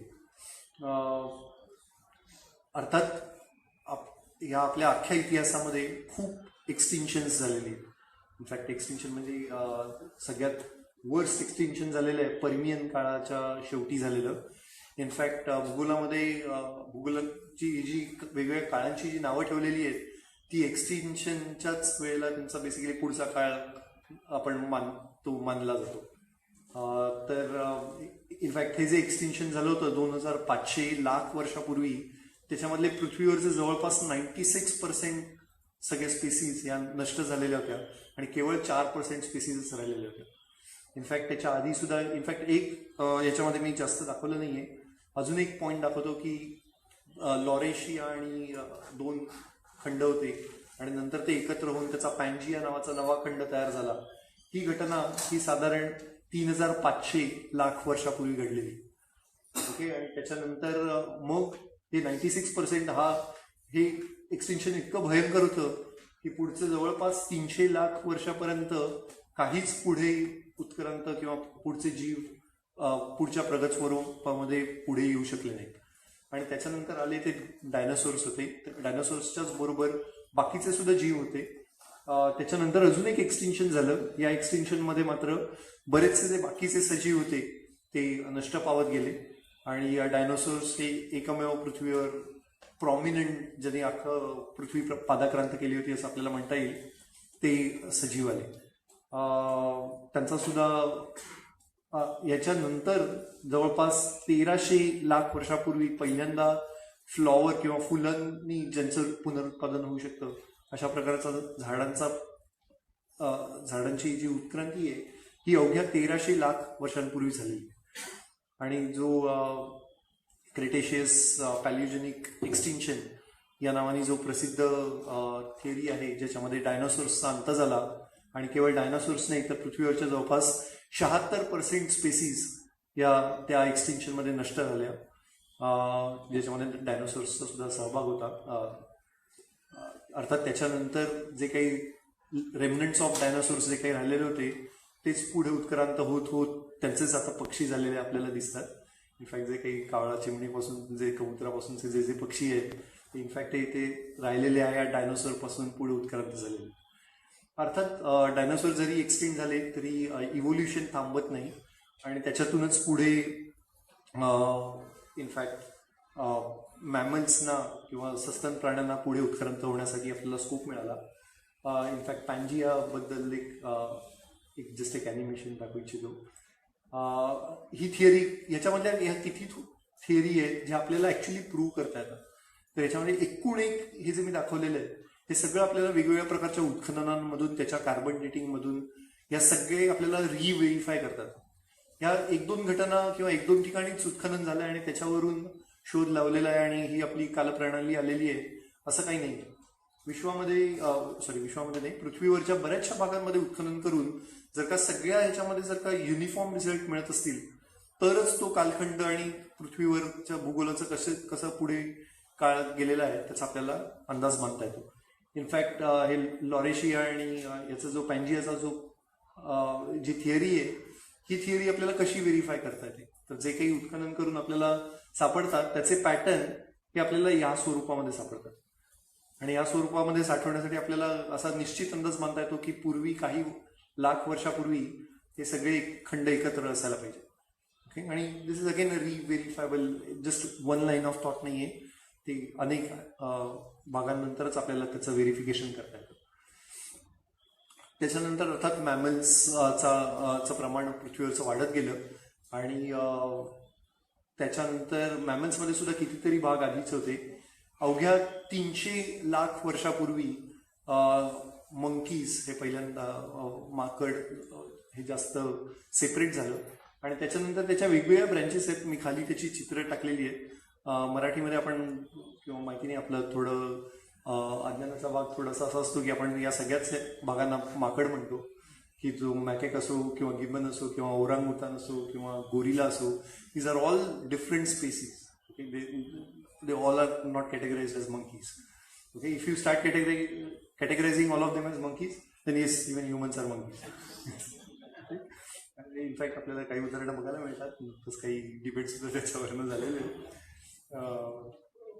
पण हे सगळा जो पहिला ह्युमनचा जो फॉर्म आलेला आहे तो अवघा 2 लाख वर्षापूर्वी आलेला आहे या अख्ख्या कालखंडामध्ये. आणि मग त्याच्यानंतर again Y chromosome mitochondrial chromosome आणि त्याच्यावरून आपल्याला अख्खं असं सांगता येतं की मनुष्य हा एकाच भागामध्ये राहू शकला नाही आणि over the period of time त्याचं मायग्रेशन पॅटर्न्स आपल्याला दिसून येतात. आणि जो आफ्रिकेतून सुरू झालेला हे जे मायग्रेशन आहे हे वेगवेगळ्या मार्गांनी आपल्याला ट्रेस करता येतं आजच्या DNA सॅम्पलिंगवरून सुद्धा. ओके. आणि याच्यावरनं पुढे जात जात वेगवेगळे कालखंड आले जे जास्त ह्युमन इव्होल्युशनशी निगडीत होते. तर आपण 2 लाख वर्षापूर्वी आपण बघितलं की मनुष्य पहिल्यांदा जन्माला आला, पहिल्या फॉर्मला जो ताठ उभा राहणारा माणूस होता. त्याच्यानंतर क्लोदिंग वॉज इन्व्हेंटेड सून. त्याच्यानंतर धनुष्यबाण, जी छोटे छोटे तुम्ही वेगवेगळे मूवीज बघितले असतील की मोगलीपासून ते क्रूड्स नावाचा एक मूवी आहे किंवा आपल्या लहानपणी टार्झनच्या गोष्टी आपण वाचलेल्या असतील. सो मनुष्य प्राणी हा बाकीच्या प्राण्यांपासून टूल मेकर ही जी कन्सेप्ट होती या कन्सेप्टमुळेच माणसाची उत्क्रांती पुढे पुढे चालू राहिली आणि अगदी दुसऱ्या प्राण्याला डोमेस्टिकेट करण्यापर्यंत हा प्रवास पुढे होत राहिला. आणि स्नोबॉल अर्थ आपण अजून एक जॉग्रफीमध्ये एक भाग येतो की याच्यामध्ये असं सांगितलं जातं की अख्खी पृथ्वी ही बर्फाच्छादित होत जाते. आता बर्फाचा जो आपण ऑब्झर्व करतो तो फक्त अंटार्क्टिका आणि आर्टिक अशा 2च पोलर रिजन्समध्येच आपल्याला फक्त आज आपल्याला बर्फ आढळून येतो. अर्थात हिमालयन आणि माउंटन्समध्ये आहे, पण त्याच्या पलीकडे अख्खा भूभाग अख्खा बर्फाच्छादित आहे असं केवळ पोलर कॅप्सच्याच रिजनमध्ये आढळतं. पण काही हजार वर्षापूर्वी स्नोबॉल अर्थ नावाची एक थिअरी आहे की ज्याच्यामध्ये आपल्याला आढळून येतं की अख्खी पृथ्वी ही बर्फाच्छादित असते. आणि यालाच ग्लेसिएशन आणि इंटरग्लेसिएशन पिरियड असं म्हणतात. आणि तो जो लास्ट ग्लेसिएशन पिरियड आहे हा 12,000 वर्षापूर्वी केवळ संपलेला आहे. आणि त्याच्यानंतरच मग हळूहळू बर्फ विरळ होत गेलं. जसं जसं बर्फ विरळ होत गेलं तसं तसं समुद्राची पातळी सुद्धा वाढायला लागली. आणि मग त्याच्यानंतर जो समुद्राच्या जवळचा जो भूभाग असेल तो हळूहळू पाण्याखाली जायला लागला. तोपर्यंत भटकंतीच्या स्वरूपात भटक्या स्वरूपाचं जे माणसाचं रूप होतं हळूहळू आपण ॲग्रिकल्चर किंवा शेतीचा आपण शोध लावत गेलो. आणि त्याच्यानंतर जवळपास 5,000 वर्षापूर्वी मेगॅलिथ नावाची एक नवी कन्सेप्ट जन्माला आली. हळूहळू माणसाला केवळ शेती आणि बेसिकली शिकार करून खाणं याच्या पलीकडे विचार करून हे अख्खं ज्या निसर्गात घडणाऱ्या वेगवेगळ्या घटना आहेत या कशामुळे घडतात आणि त्याचं कारण काय आहे आणि ते आपल्याला शोधून काढता येईल का, ही जी विज्ञानाची जी पाळंमुळं आहेत ही त्या काळामध्ये हळूहळू रुजायला सुरुवात झाली. आणि इनफॅक्ट स्टोनहेंज सारखी स्ट्रक्चर्स आहेत किंवा हराप्पा मोहेंजोदडोमध्ये झालेली काही आर्किटेक्चरची एक्झाम्पल्स आपल्याला बघायला मिळतात. हा सगळा काळ आहे हा 5,000 वर्षापूर्वीचा आहे. आणि हा जो अख्खा कालखंड आहे हा मल्टिपल फॅक्ट्सला जोडूनच केलेला आहे. याच्यामध्ये रिलिजियस कोणताही कालखंड घेतला हा कुठेही बसत नाही. आणि आपल्याला जास्त त्याच्यासाठी सजग होण्याची आवश्यकता भासते. तर ह्या कालखंडामध्ये आता येताना आपण परत बुरझाहोमवर येऊ आणि इनफॅक्ट याचे या कालखंडाचे पॅलिओलिथिक, मेसोलिथिक, निओलिथिक, चाल्कोलिथिक आणि आयर्न एज असे वेगवेगळे भाग. अश्मयुग ज्याला आपण म्हणतो, हे अश्मयुग हे ऑलमोस्ट या इथपर्यंत आहे. या अश्मयुगाचे किंवा स्टोन एजचेच हे वेगवेगळे भाग केलेले असतात, पॅलिओलिथिक, मेसोलिथिक, निओलिथिक आणि चाल्कोलिथिक. चाल्कोलिथिकमध्ये हळूहळू कॉपरचा शोध लागत जातो.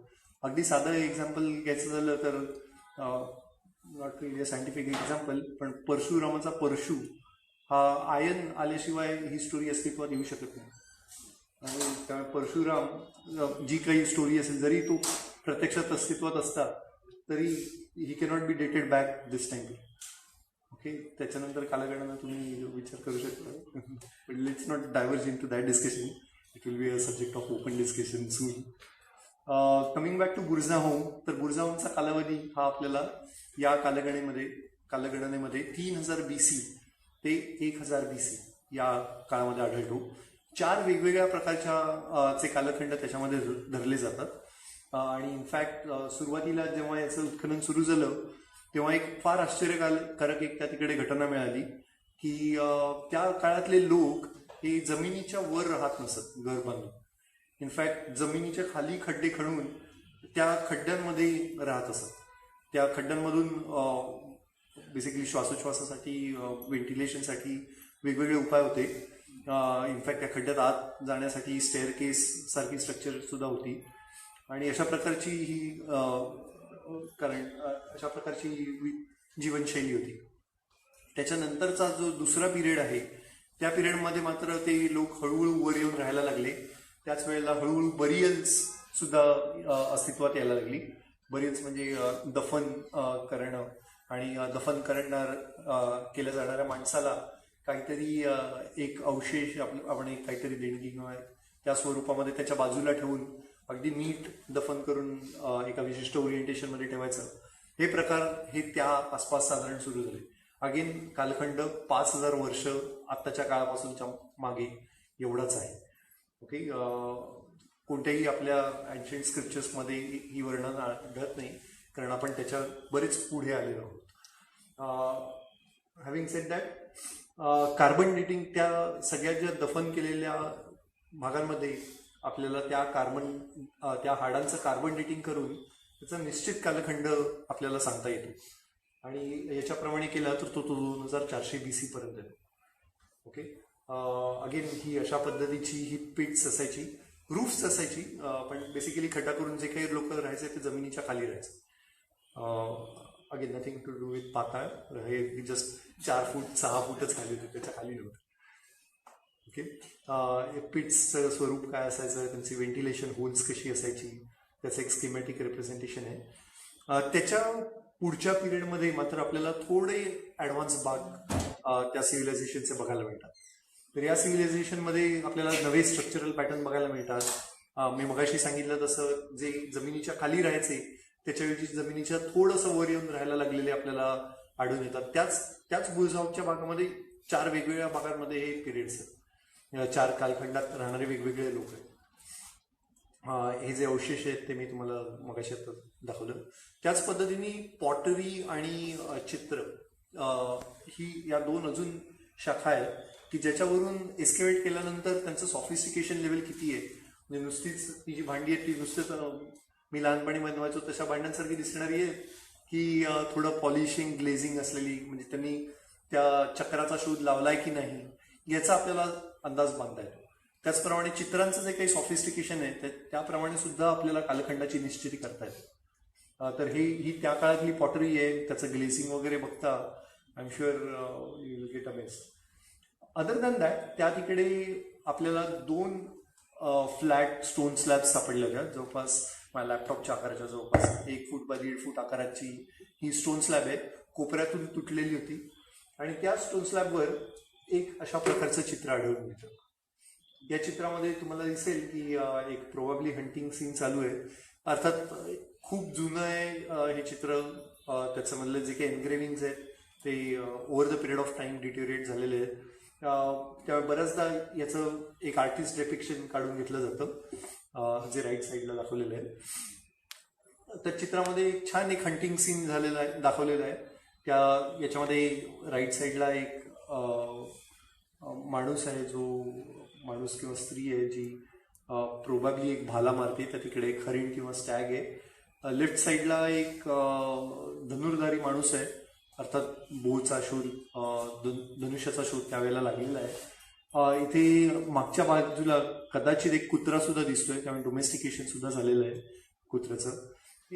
असे वेगवेगळे इन्फ्लुएन्स आपल्याला नुसतं त्या केव्ह पेंटिंगचा एक अंदाज घेऊन आपल्याला काढता येतो आणि त्याचा एक कालखंड निश्चित करता येऊ शकतो. ओके, सगळ्यात या चित्रामध्ये दिसणारी वेगळी घटना म्हणजे आकाशामध्ये, आता हा सूर्य कोणालाही सांगता येईल, पण चक्क 2 सूर्य दाखवलेले. अनफॉर्च्युनेटली हा जो कडेचा भाग होता हा तुटलेला आहे, जो रिकवर झाला नाही आणि किंवा तो जोडून अख्खं चित्र बनवता आलं नाही. पण तरी सुद्धा ऍटलिस्ट आकाशामध्ये 2 सूर्य आहे, ही घटना काहीतरी विचित्र आहे. आणि ह्या घटनेचा आम्ही हा गेस्ट स्टारचा अकरन्स आहे का या अनुषंगाने आम्ही याचा अभ्यास करायला सुरुवात केली. ते करताना अर्थात केवळ याचा नुसतं आम्हाला असे 2 तारे दिसले आणि मग आम्हाला वाटलं की ओके हा सुपरनोवा आहे, आणि मग आम्ही पेपर लिहिला आणि पब्लिश केलं. अशा पद्धतीने संशोधन होत नाही. ओके, तर म्हणजे बऱ्याच जणांना ज्या रिएक्शन्स आलेल्या होत्या त्याच्यामधल्या रिएक्शन्स मधले काही मतप्रवाह या दिशेत जाणारे होते. जस्ट एक दिवस कोणतरी वैज्ञानिक उठला, त्याला स्वप्न पडलं होतं आणि त्याला वाटलं ओके हा सुपरनोवा आहे. असं वैज्ञानिक जगातच होत नसतं. ओके, तर हा अख्खा मग हे संशोधन मग कसं एक्झॅक्ट करण्यात आलं आणि किती सॉलिड पद्धतीने आज आपण सांगू शकतो की हा ऍक्च्युली हा सुपरनोवाच आहे. We started off with a hypothesis that it may not even be supernova. In fact त्याचं जर का एक्झॅक्ट स्ट्रक्चर बघितलं तर हा अतिशय गोल सुंदर असा दिसणारा सूर्य आहे. पण हा बघितला तर अगदी काही हा गोल नाही आहे, थोडा विचित्र आहे. कदाचित कॉमेट असू शकतो का? Probably yes, probably no. We try to identify.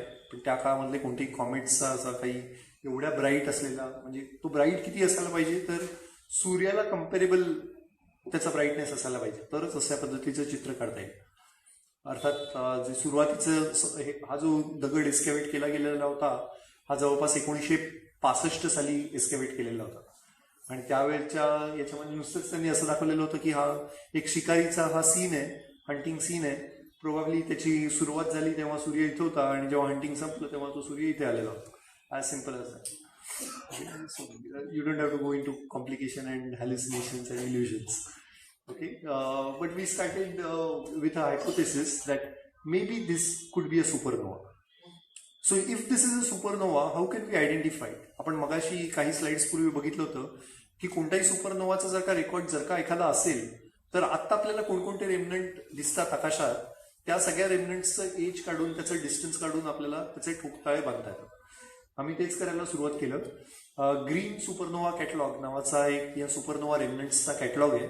जरी आपण मिलियन्स ऑफ सुपरनोवाज बघितलेले असले तरी या सुपरनोवामध्ये जे अगदी कन्फर्म सांगता येतात आणि ज्याचं डिटेल अनालिसिस झालेलं आहे अशा 295-296 सुपरनोवा रेमनंट्सचा हा कॅटलॉग आहे.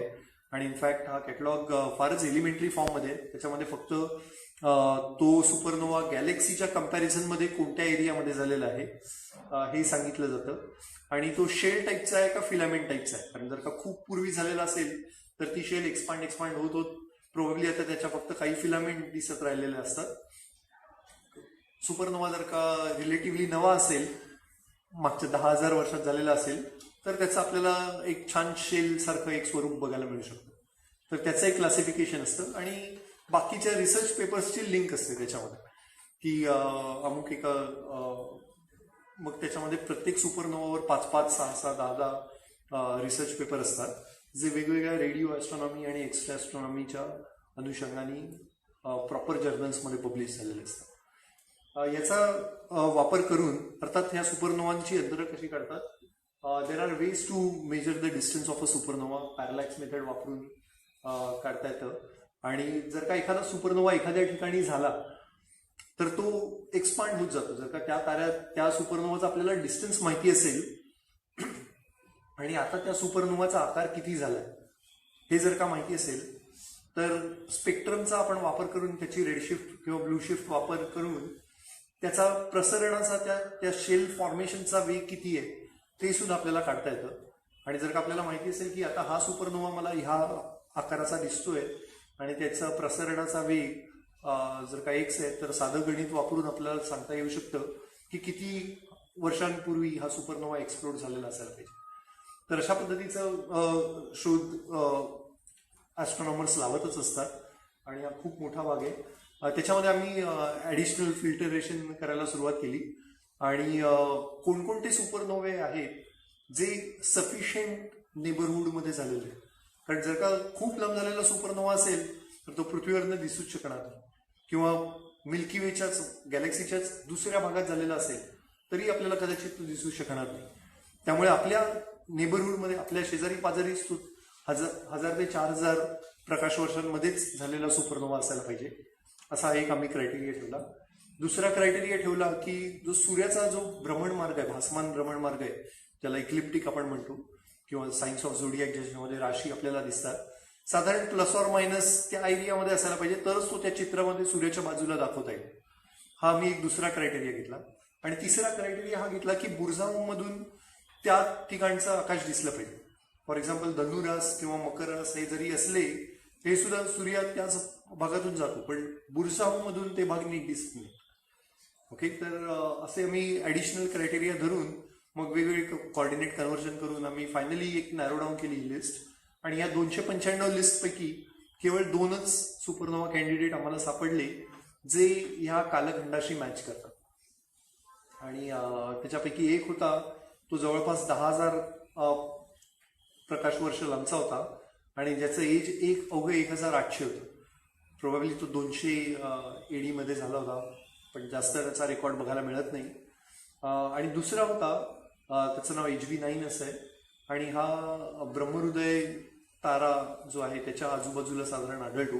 अगदी साइन ऑफ झोडिएकमध्ये परफेक्ट नाही आहे, साइन ऑफ झोडिएकच्या थोडा वर आहे, पण त्या तिकडे हा झालेला आढळतो आणि 3200 प्रकाश वर्षच लांब आहे.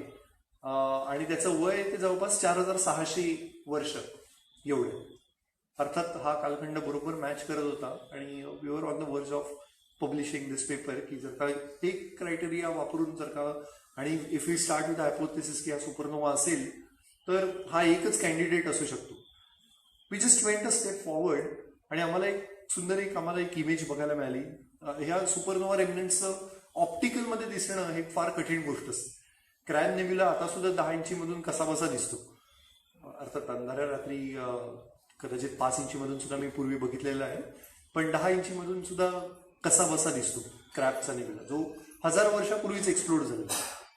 आणि हा नेब्युला जर का अजून 4600 वर्षापूर्वी एक्सप्लोड झाला असेल तर तो जसजसा एक्सपांड होत, जसजसं त्याचं शेल मोठमोठी होत जाते तसतसा तो विरळ होत जातो आणि त्याची तेजस्विता सुद्धा कमी होत जाते. तर त्याच्यामुळे ऍक्च्युली हे फोटोग्राफीमधलं एक मार्वल आहे. हा फोटो नुसता हा जो आपल्याला दिसतोय प्रोबॅबली इथे वर एक नेब्युला दिसतोय, इथे एक नेब्युला दिसतोय, इथे एक ओपन स्टार क्लस्टर आहे, इथे अजून एक कॉम्पॅक्ट नेब्युला आहे, इथे अजून एक मोठा पसरलेला नेब्युला आहे. फक्त हा फोटो काढायला आपण जेव्हा camera just click and shoot करतो, सेकंदाच्या 1/100व्या भागामध्ये त्याचा फोटो काढला जातो. हा फोटो काढण्यासाठी जवळपास तो कॅमेरा 12 तास ओपन करून तेवढं एक्सपोजर जास्त घेतलेलं आहे. अर्थात over much longer duration of time हा फोटो काढलेला आहे, पण तो कंपाईल करून आपल्याला अत्यंत सुंदर स्वरूपात दिसतं. आणि हा जो HB9चा तो जो कॅन्डिडेटवाला जो सुपरनोवा आहे तो हा आहे. We just try to fit की हा आकाशामधल्या कोणत्या भागामध्ये दिसतो. मगाशी म्हटलं ब्रह्महृदय आपल्याला कदाचित काही जणांना हा तारा माहिती असेल. हा त्यावेळेचा स्काय मॅप आहे जो आपण आज सिम्युलेट करून काढू शकतो. कार्बन डेटिंगवरून आपल्याला एक नक्की माहिती आहे की तो 4500 वर्षापूर्वीचा 2400 BC चा कालखंड आहे, जे 4400 बिफोर प्रेझेंट. त्यावेळेला वसंत संपात बिंदू हा कृत्तिकेच्या थोडासा आधी होता. वेदांमध्ये वर्णन आहेत की वसंत संपात बिंदू किंवा इक्वल डे अँड नाईट जेव्हा होते तेव्हा सूर्य हा कृत्तिकेमध्ये असतो. ओके, आणि त्याच्यावरनं अगेन वेदांचा सुद्धा कालखंड आपल्याला निश्चित करता येतो. Probably, but that's a topic of separate lecture altogether. There is nothing unscientific about it. It's a proper scientific discovery. In fact टिळकांचं पुस्तक तुम्हाला माहिती असेल अग्रहायण नावाचं, की ज्याच्यामध्ये बेसिकली तोच वसंत संपात बिंदू हा साधारण या ठिकाणी होता आणि ओरायन किंवा मृग नक्षत्रावरनच अग्रहायण हे नाव पडलेलं आहे आणि त्याचा वेदांचा कालखंड तो अर्थात बोलीभाषी तो पाठ करून वेदांचा भाग झालेला असल्यामुळे कदाचित आधीच्या काळामध्ये त्याचं ऑब्झर्वेशन नीट झालेलं असू शकतं. अर्थात हा काळ जरी आपण परांचनगरीचा वापर करून कम्प्यूट केला तरी 3000 BC आधी वेदांचा कालखंड जात नाही. Again coming back to the topic, तो सुपरनोवा कुठे झालाय याचा आम्ही आकाशात अंदाज बांधायचा प्रयत्न केला आणि तो ह्या ठिकाणी झालेला होता. Just out of curiosity we tried to fit the same rock carving that was discovered, we tried to superimpose at this position.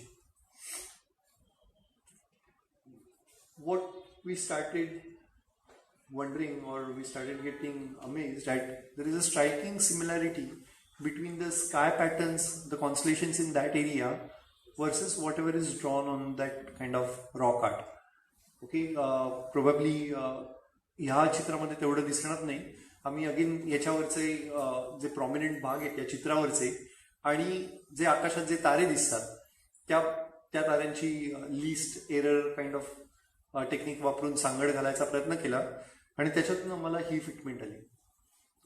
अगदी सुपरनोवाची पोझिशन एक्झॅक्ट मॅच होत नाही. इथे सुपरनोवा जर का डायग्राममध्ये असेल तर ऍक्च्युअल सुपरनोवा साधारण इथे झालेला आहे, पण बाकीच्या सगळ्या ताऱ्यांचे रेफरन्सेस जर का जुळवले, त्याचे स्केलिंग, त्याचं ओरिएंटेशन हे सगळं ऍडजस्ट केलं तर आपल्याला असं आढळून येतं की हा जो ऍक्च्युअली धनुर्धर आहे तो ऍक्च्युअली ओरायनमध्ये.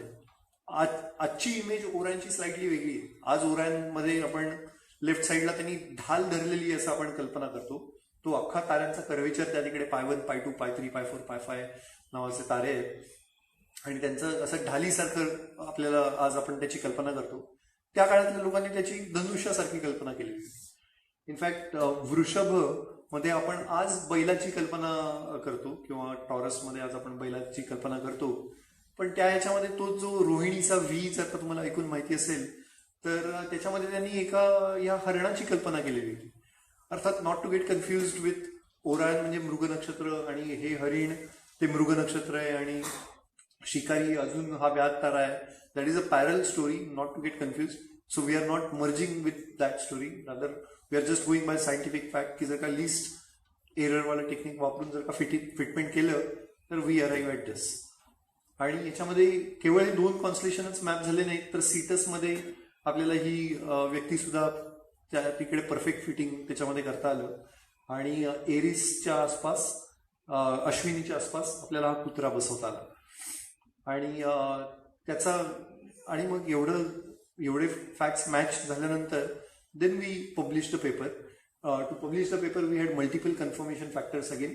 पहिल्यांदा केवळ ॲस्ट्रॉनॉमीचा वापर करून आपण पॉझिटिव्हली असं सांगू शकतो की age, distance, brightness of supernova हे जर का एलिमेंट्स कन्सिडर केले तर हा नक्की 5000 वर्षापूर्वी झालेला सुपरनोवा आहे.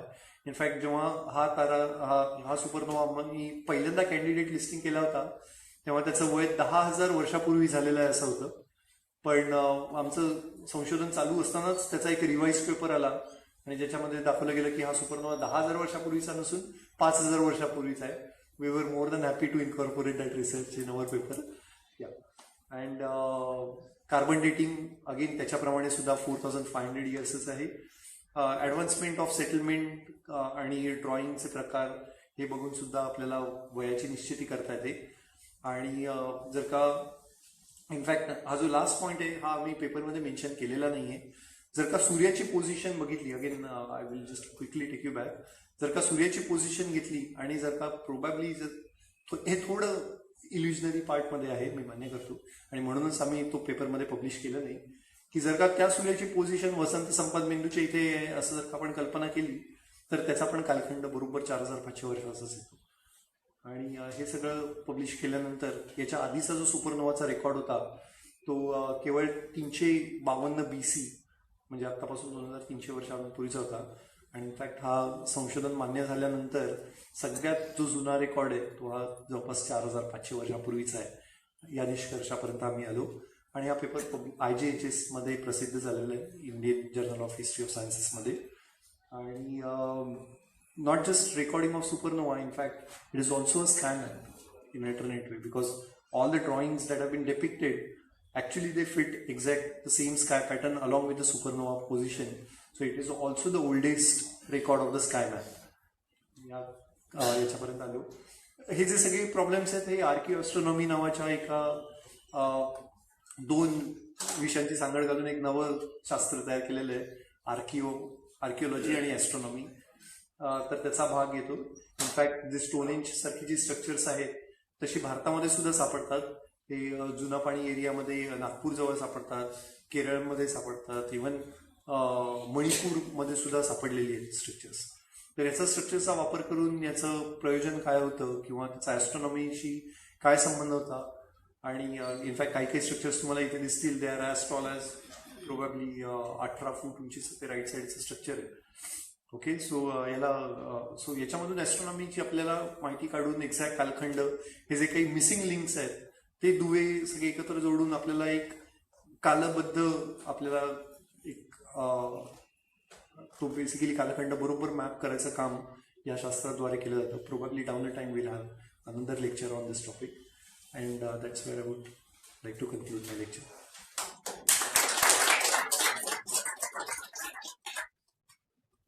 क्वेश्चन्स?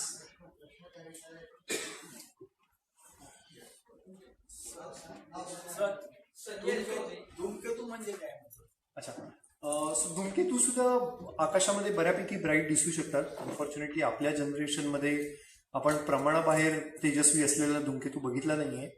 पण 1910 साली हॅलेचाच धूमकेतू पृथ्वीच्या इतक्या जवळ आला होता की तो जवळपास पृथ्वी ऍक्च्युली त्याच्या शेपटीमधून पास झाली, इतक्या जवळ आलेला होता. आणि हे काही धूमकेतू असतात इतके ब्राईट दिसतात, असा पिसारा फुलवलेला तुम्ही कदाचित धूमकेतू बेसिकली काय असतात तर सूर्यमालेचाच भाग आहे, पण फारच छोटे ऑब्जेक्ट्स आहेत आणि कम्प्लिटली बर्फाच्या गोळ्यांनीच बनलेले असतात. सूर्य त्यांचा मार्ग संपूर्ण वर्तुळाकृती किंवा नेहमीसारखा ग्रहांच्या सारखा नसून प्रचंड जास्त लंब वर्तुळाकृती असतो. त्यामुळे ते जेव्हा सूर्याच्या जास्त जवळ येतात तेव्हा बाष्पीभवनामुळे किंवा बाकीच्या प्रक्रियांमुळे तो जो बर्फाचा गोळा असतो तो गोळा न राहता त्याला अख्खी अशी शेपटी फुटल्यासारखं वाटत जातं. जसा जसा तो सूर्याच्या जवळ येत जातो शेपटीची लांबी अजून वाढत जाते. तो कम्प्लीट सर्कल मारून परत मागे जायला लागतो तेव्हा परत ती शेपटी हळूहळू नाहीशी होते आणि परत तो गोळ्याच्या स्वरूपात येतो. पुढचे कित्येक वर्ष तो गोळ्याच्या स्वरूपात फिरत राहतो. तर याला बेसिकली कॉमेट म्हणतात, कॉमेट किंवा धूमकेतू म्हणतात. आणि याच्यापैकी काही धूमकेतू आहेत जे बऱ्यापैकी ब्राईट झालेले आहेत, इनफॅक्ट व्हिनसच्या पेक्षा सुद्धा ब्राईट झालेले. पाणी अटलांटिक पॅसिफिक गॅन बॉर्ड ते सगळं धूमकेतूचाच एक भाग. That is one of the theory, yes. कारण अचानक कारण पृथ्वीचं तापमान सुद्धा एक इतकं आयडियल आहे, पण probably early form of earth आपण बघितलं, इट वॉज अ हॉट अर्थ. त्यावेळेला पृथ्वीच्या पृष्ठभागावर एवढ्या प्रमाणाबाहेर मोठ्या आकाराचे आजही पृथ्वीचा 71% भाग महासागरांमध्ये. तर त्याच्यामुळे तेव्हापासून असं असणंच शक्य नाहीये. तर 2 हायपोथेसिस वापरल्या जातात. एक तर प्रोबॅबली मोठे काहीतरी व्होल्कॅनो झाले over the period of time आणि त्याच्यातून अंतरंगातलं पाणी आहे ते बाहेर आलं. Second hypothesis is in the early part of the earth's history खूप प्रमाणाबाहेर बंबार्डिंग होत होतं वेगवेगळ्या धूमकेतूंचं आणि ॲस्ट्रॉइड्सचं, आणि त्या धूमकेतून मधलं बेसिकली ते बर्फाच्छादित गोळे होते ते पृथ्वीवर पडून त्यांचं पाणी तयार झालं. But we can't know it for sure, कारण number of comets that has to hit is also kind of sizeably high. एका ताऱ्याचा स्फोट झाल्यानंतर जे ब्लॅक होल तयार होईल ते आणि दीर्घिका किंवा आपल्या गॅलेक्सीच्या सेंटरला जे असतं असं म्हणतात, तर ते दोघे सिमिलर असतं का काय वेगळा फरक असेल? मेनली वस्तुमानाचा फरक असतो. ते जे गॅलेक्सीच्या सेंटरला असतात ते फारच महाकाय किंवा super giant black hole type असतात, कारण त्याचं गुरुत्वाकर्षण एवढं असायला पाहिजे की तो अख्ख्या दीर्घिकेला फिरवत ठेवू शकेल. ओके, पण अर्थात ही एवढी मोठ्या प्रकारची ब्लॅक होल्स जन्माला कशी येतात? मोस्ट लाईकली एखादं अगदी साधं ब्लॅक होल, साधं म्हणजे जे 5-6 सूर्यवस्तुमानाच्या ताऱ्यापासून तयार झालेलं एखादं ब्लॅक होल असेल, over the period of time जर का ते दीर्घिकेच्या केंद्रस्थानी आलं तर हळूहळू त्याची ॲक्रिशन डिस्क तयार होऊन मग अजून मास पूल करत राहील आणि त्याचं वस्तुमान वाढत राहील आणि मग ते अजस्त्र महाकाय ब्लॅक होल होईल. हा सर्वमान्य सिद्धांत आहे. पण ते पहिलं ब्लॅक होल नक्की कशामुळे तयार होईल आणि कधी तयार होईल त्याच्याबद्दल अजूनही अशी युनिफाईड थिअरी नाही. इनफॅक्ट जो प्रश्न मी हॉकिंग सरांना विचारला होता त्यावेळेला की तारे पहिल्यांदा जन्माला आले का दीर्घिका पहिल्यांदा जन्माला आल्या, in fact it is in a way related to that. कारण अशी सुद्धा एक थिअरी आहे की CMBR नंतर झाल्यानंतर आज आपण असं मानतो की दीर्घिका आधी जन्माला आल्या आणि त्याच्यानंतर त्या दीर्घिकांमध्ये लोकल फ्लक्च्युएशन्स होऊन मग तिथे हळूहळू तारे जन्माला आले. पण एक मतप्रवाह असाही आहे की दीर्घिका सुरू व्हायच्या आधी युनिव्हर्सची डेन्सिटी काही भागांमध्ये इतकी जास्त होती की त्या भागांमध्येच डायरेक्ट एक जायजॅन्टिक तारा जन्माला डायरेक्ट आलाच नाही, पण त्या ताऱ्यात तो तारा त्या बाजूचं जे काही द्रव्य होतं ते स्वतःच्याच गुरुत्वाकर्षणाखाली कोलमडत गेलं, पण त्याच्यामधून सुपरनोवा झाला नाही, त्याच्यामधून डायरेक्ट ब्लॅक होलच तयार झालं. आणि ते ब्लॅक होलचं ताऱ्याचं लिमिट जे काही 250 सोलर मास ताऱ्याचं अपर लिमिट आज आपण धरतो ते लिमिट त्याला ऍप्लिकेबल नव्हतं because it was like original universe itself. So त्याच्यामधून प्रचंड प्रमाणात ब्लॅक होल्सही तयार झाली आणि त्या ब्लॅक होल्सच्या भोवती द्रव्य एकवटत गेलं, त्याप्रमाणे दीर्घिका जन्माला येत गेली. अशी एक थिअरी आहे. सेकंड थिअरी अशी सुद्धा आहे जे प्रायमोर्डियल ब्लॅक होल्स ज्याला म्हटलं जातं, बिग बँगच्या सुरुवातीला आलेली आहे, त्यांनीच पुढे मास ॲक्युरेट करत राहिले आणि त्याच्यातून आले, अशी सुद्धा त्या 3 थिअरी आहेत. It is a topic of active research. We don't have any conclusive one theory for that.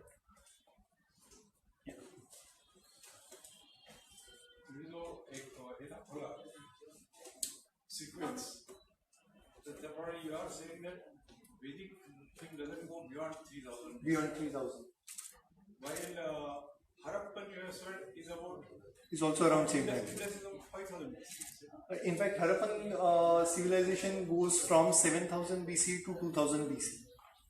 So definitely तुमचा कालखंड थोडाफार ओव्हरलॅपिंग आहे, रिजन पण ओव्हरलॅपिंग आहे. आपण पण सिंधू नदीच्याच काठी सगळे वेद लिहिलेले आहेत अशी वर्णनं आढळतात. पण was it really the same Sindhu river or was it different Sindhu river, we don't know for sure eight.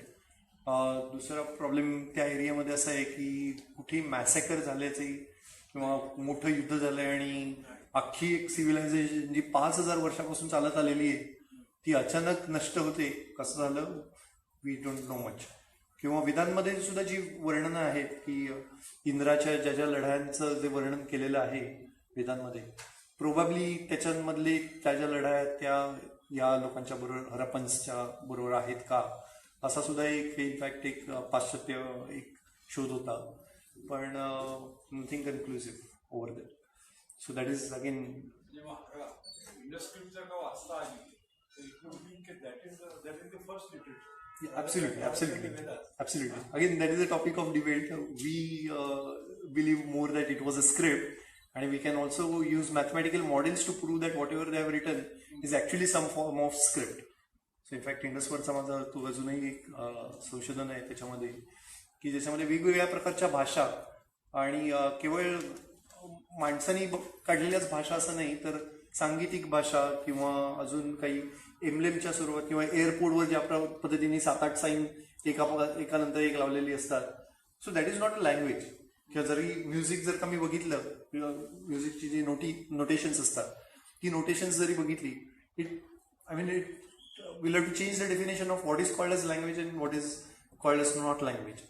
किंवा पास्कलचा सुद्धा आम्ही कोड घेतला, वेगवेगळ्या अशा वेगवेगळ्या भाषांचा किंवा वेगवेगळ्या या सॅम्पलचा घेऊन आम्ही काही मॅथमॅटिकल मॉडेलिंग त्याच्यामध्ये केलं आणि ते केल्यावर आम्हाला दिसलं की ज्या ज्या नॉन लँग्वेजेस आहेत, म्हणजे ही जी नोटेशन्स आहेत किंवा एअरपोर्ट सायन्स आहेत किंवा बाकीच्या ज्या नॉन लँग्वेज कॅटेगरी आहेत त्या कम्प्लीट सेपरेट होतात आणि ज्या आपल्या ज्या भाषा आहेत त्या सगळ्या सेपरेट होतात. तर त्याच्यामध्ये बेसिकली फ्लेक्झिबिलिटी किती असायला पाहिजे आणि रूल्स किती असायला पाहिजे, हे 2 भाग असतात भाषेमध्ये. म्हणजे आपण पाणिनियन ग्रामरच्या भाषेमध्ये बघायचं झालं तर त्याला एक निश्चित ग्रामर असायला पाहिजे, पण त्या ग्रामरमध्ये सुद्धा एक भाग असायला पाहिजे की ज्याच्यामध्ये फ्लेक्झिबिलिटी यायला पाहिजे.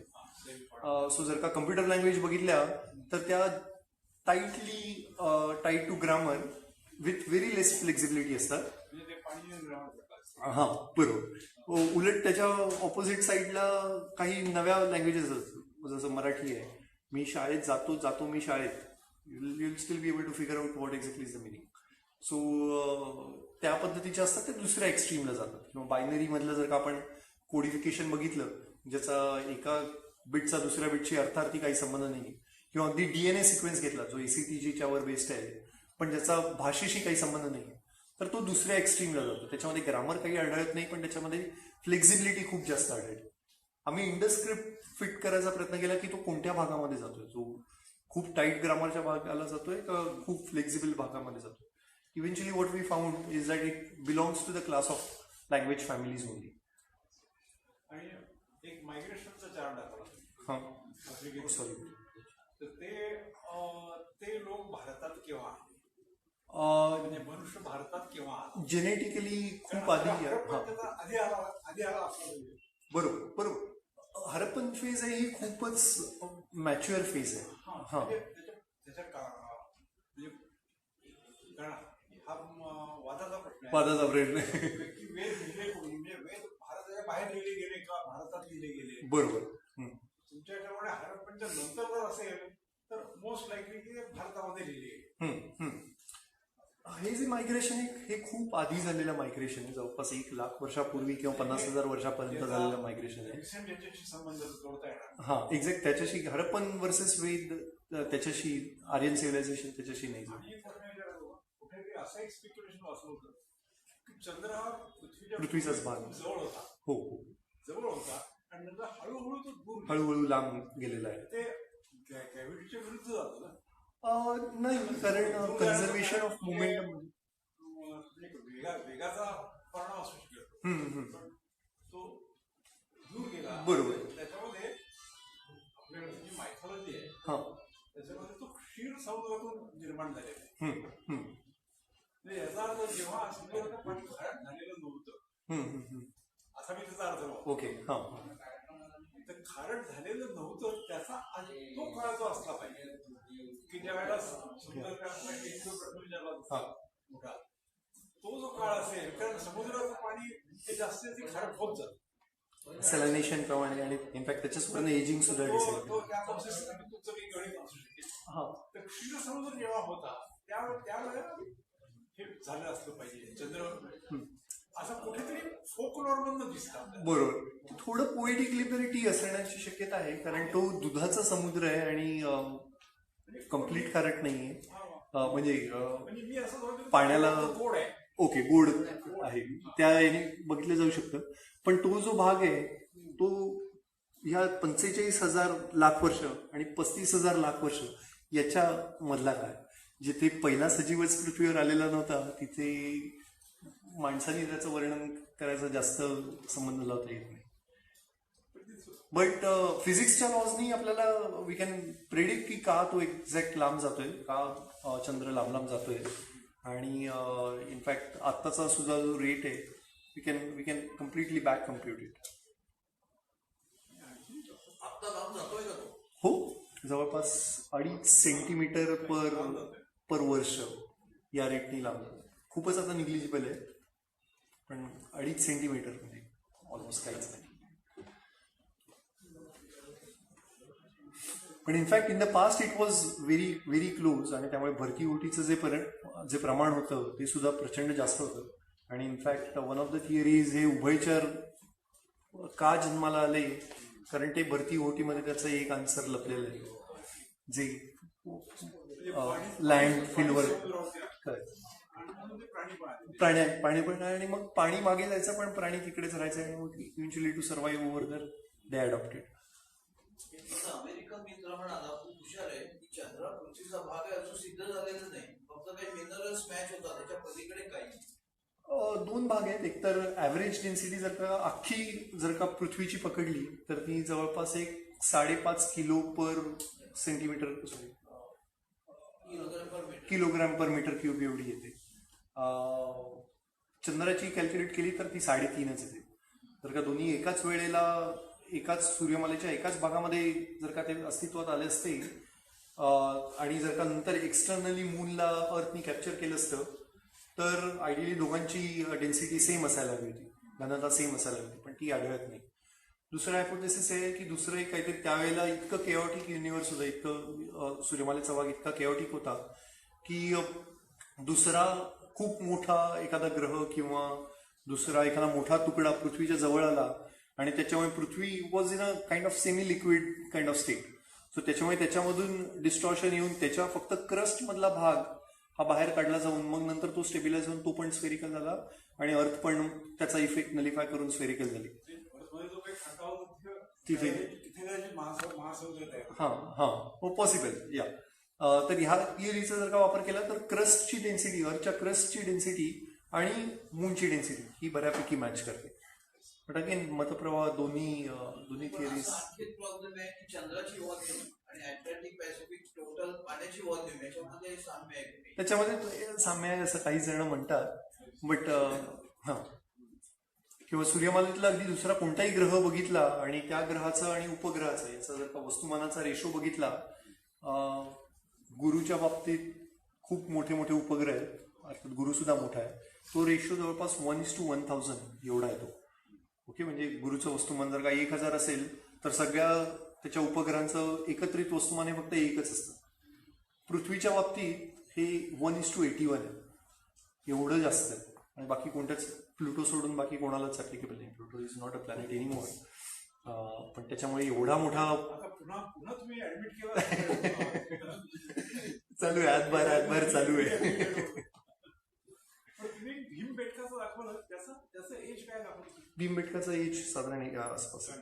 एका ठिकाणी ते अंडरलाईन केलेलं होतं भीमबेटका. भीमबेटकाचे जे पेंटिंग आहे ते साधारण 25,000 ते 22,000. इतकं जुनं रॉक पेंटिंग आहे. हो. आणि त्याचं कसं, how did you get to do carbon dating? कारण you require. I will have to get back on that. मला चेक करून परत सांगायला लागेल. कारण भीमबेटकामध्ये कारण वेगवेगळ्या कालखंडातले केव पेंटिंग्स मिळतात. आणि again I think it has to do something with the styling of the painting as well. But how do we conclusively say that it was drawn so and so years back? ट्वेली मी कोणातरी जिओलॉजिस्टला कडून I will get back to you. सगळ्याच्या पूर्वी आहे. In fact आता काही दिवसांपूर्वी आलं होतं की इव्हन तुळशी तलावाच्या जवळ काही आपल्याला तुळशी तलाव मुंबईमध्ये तिथे सुद्धा काही अश्मयुगीन आपल्याला काही अवशेष मिळालेले आहेत. सो त्याचा कालखंड जवळपास अगेन असा 75,000 वर्ष वगैरे मागे आहे असं म्हणतायत. अगेन प्रिसाइजली सांगायला थोडा वेळ लागेल. चंद्र दूर आहे पृथ्वीपासून, त्याच्या पृथ्वीवरच्या जनजीवनाला काही पुढे समस्या निर्माण होईल? सोलर इक्लिप्स छान दिसणार नाही, याच्या पलीकडे काही परिणाम होणार. पुढे कदाचित भविष्यामध्ये फक्त आपल्याला अॅन्युलर सोलर इक्लिप्सेस बघता येतील. टोटल सोलर इक्लिप्सची जी ब्युटी आहे ती नाही अनुभवता येणार. त्याच्या पलीकडे काही नाही. एक लास्ट पॉइंट आहे, एक We can discuss offline if you want. नाही, यांच्या सगळ्यांसाठी एक अगदी छोटा पॉइंट आहे पण इंटरेस्टिंग आहे. It is like ahead of time. Periodic table आता 118 एलिमेंट्स आहेत आता. So there was a problem. 6th orbit is still empty. So first sector will go when atomic number is 121 and periodic table will be closed at 151. I will leave it to Rajiv sir.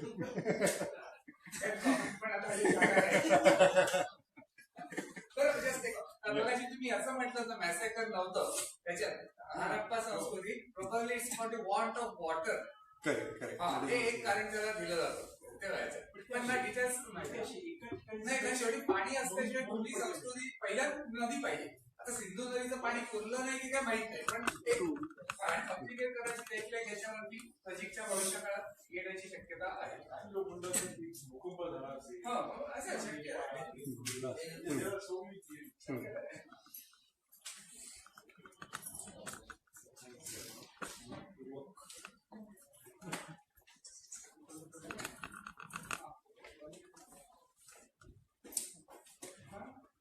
छान, brief history of time. आता आम्हाला असे स्वप्नामध्ये चंद्र सूर्य वगैरे हेच दिसतील आता.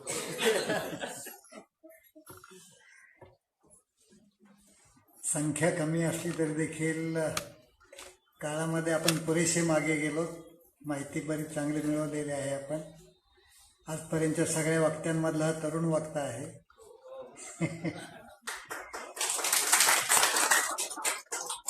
धन्यवाद ऋषिकेश दवळकर. पुढचं भाषण आपलं शुक्रवार, 3रा शुक्रवार 20 एप्रिल या दिवशी परत एकदा खगोलशास्त्रामधलं एन्शंट ॲस्ट्रॉनॉमी, पुरातन खगोलशास्त्र, TIFR मधले सायंटिस्ट डॉक्टर मयांक वाहिया यांचं होणार आहे. तेव्हा आपण आपल्या 2 मित्रांना बरोबर घेऊन या. धन्यवाद.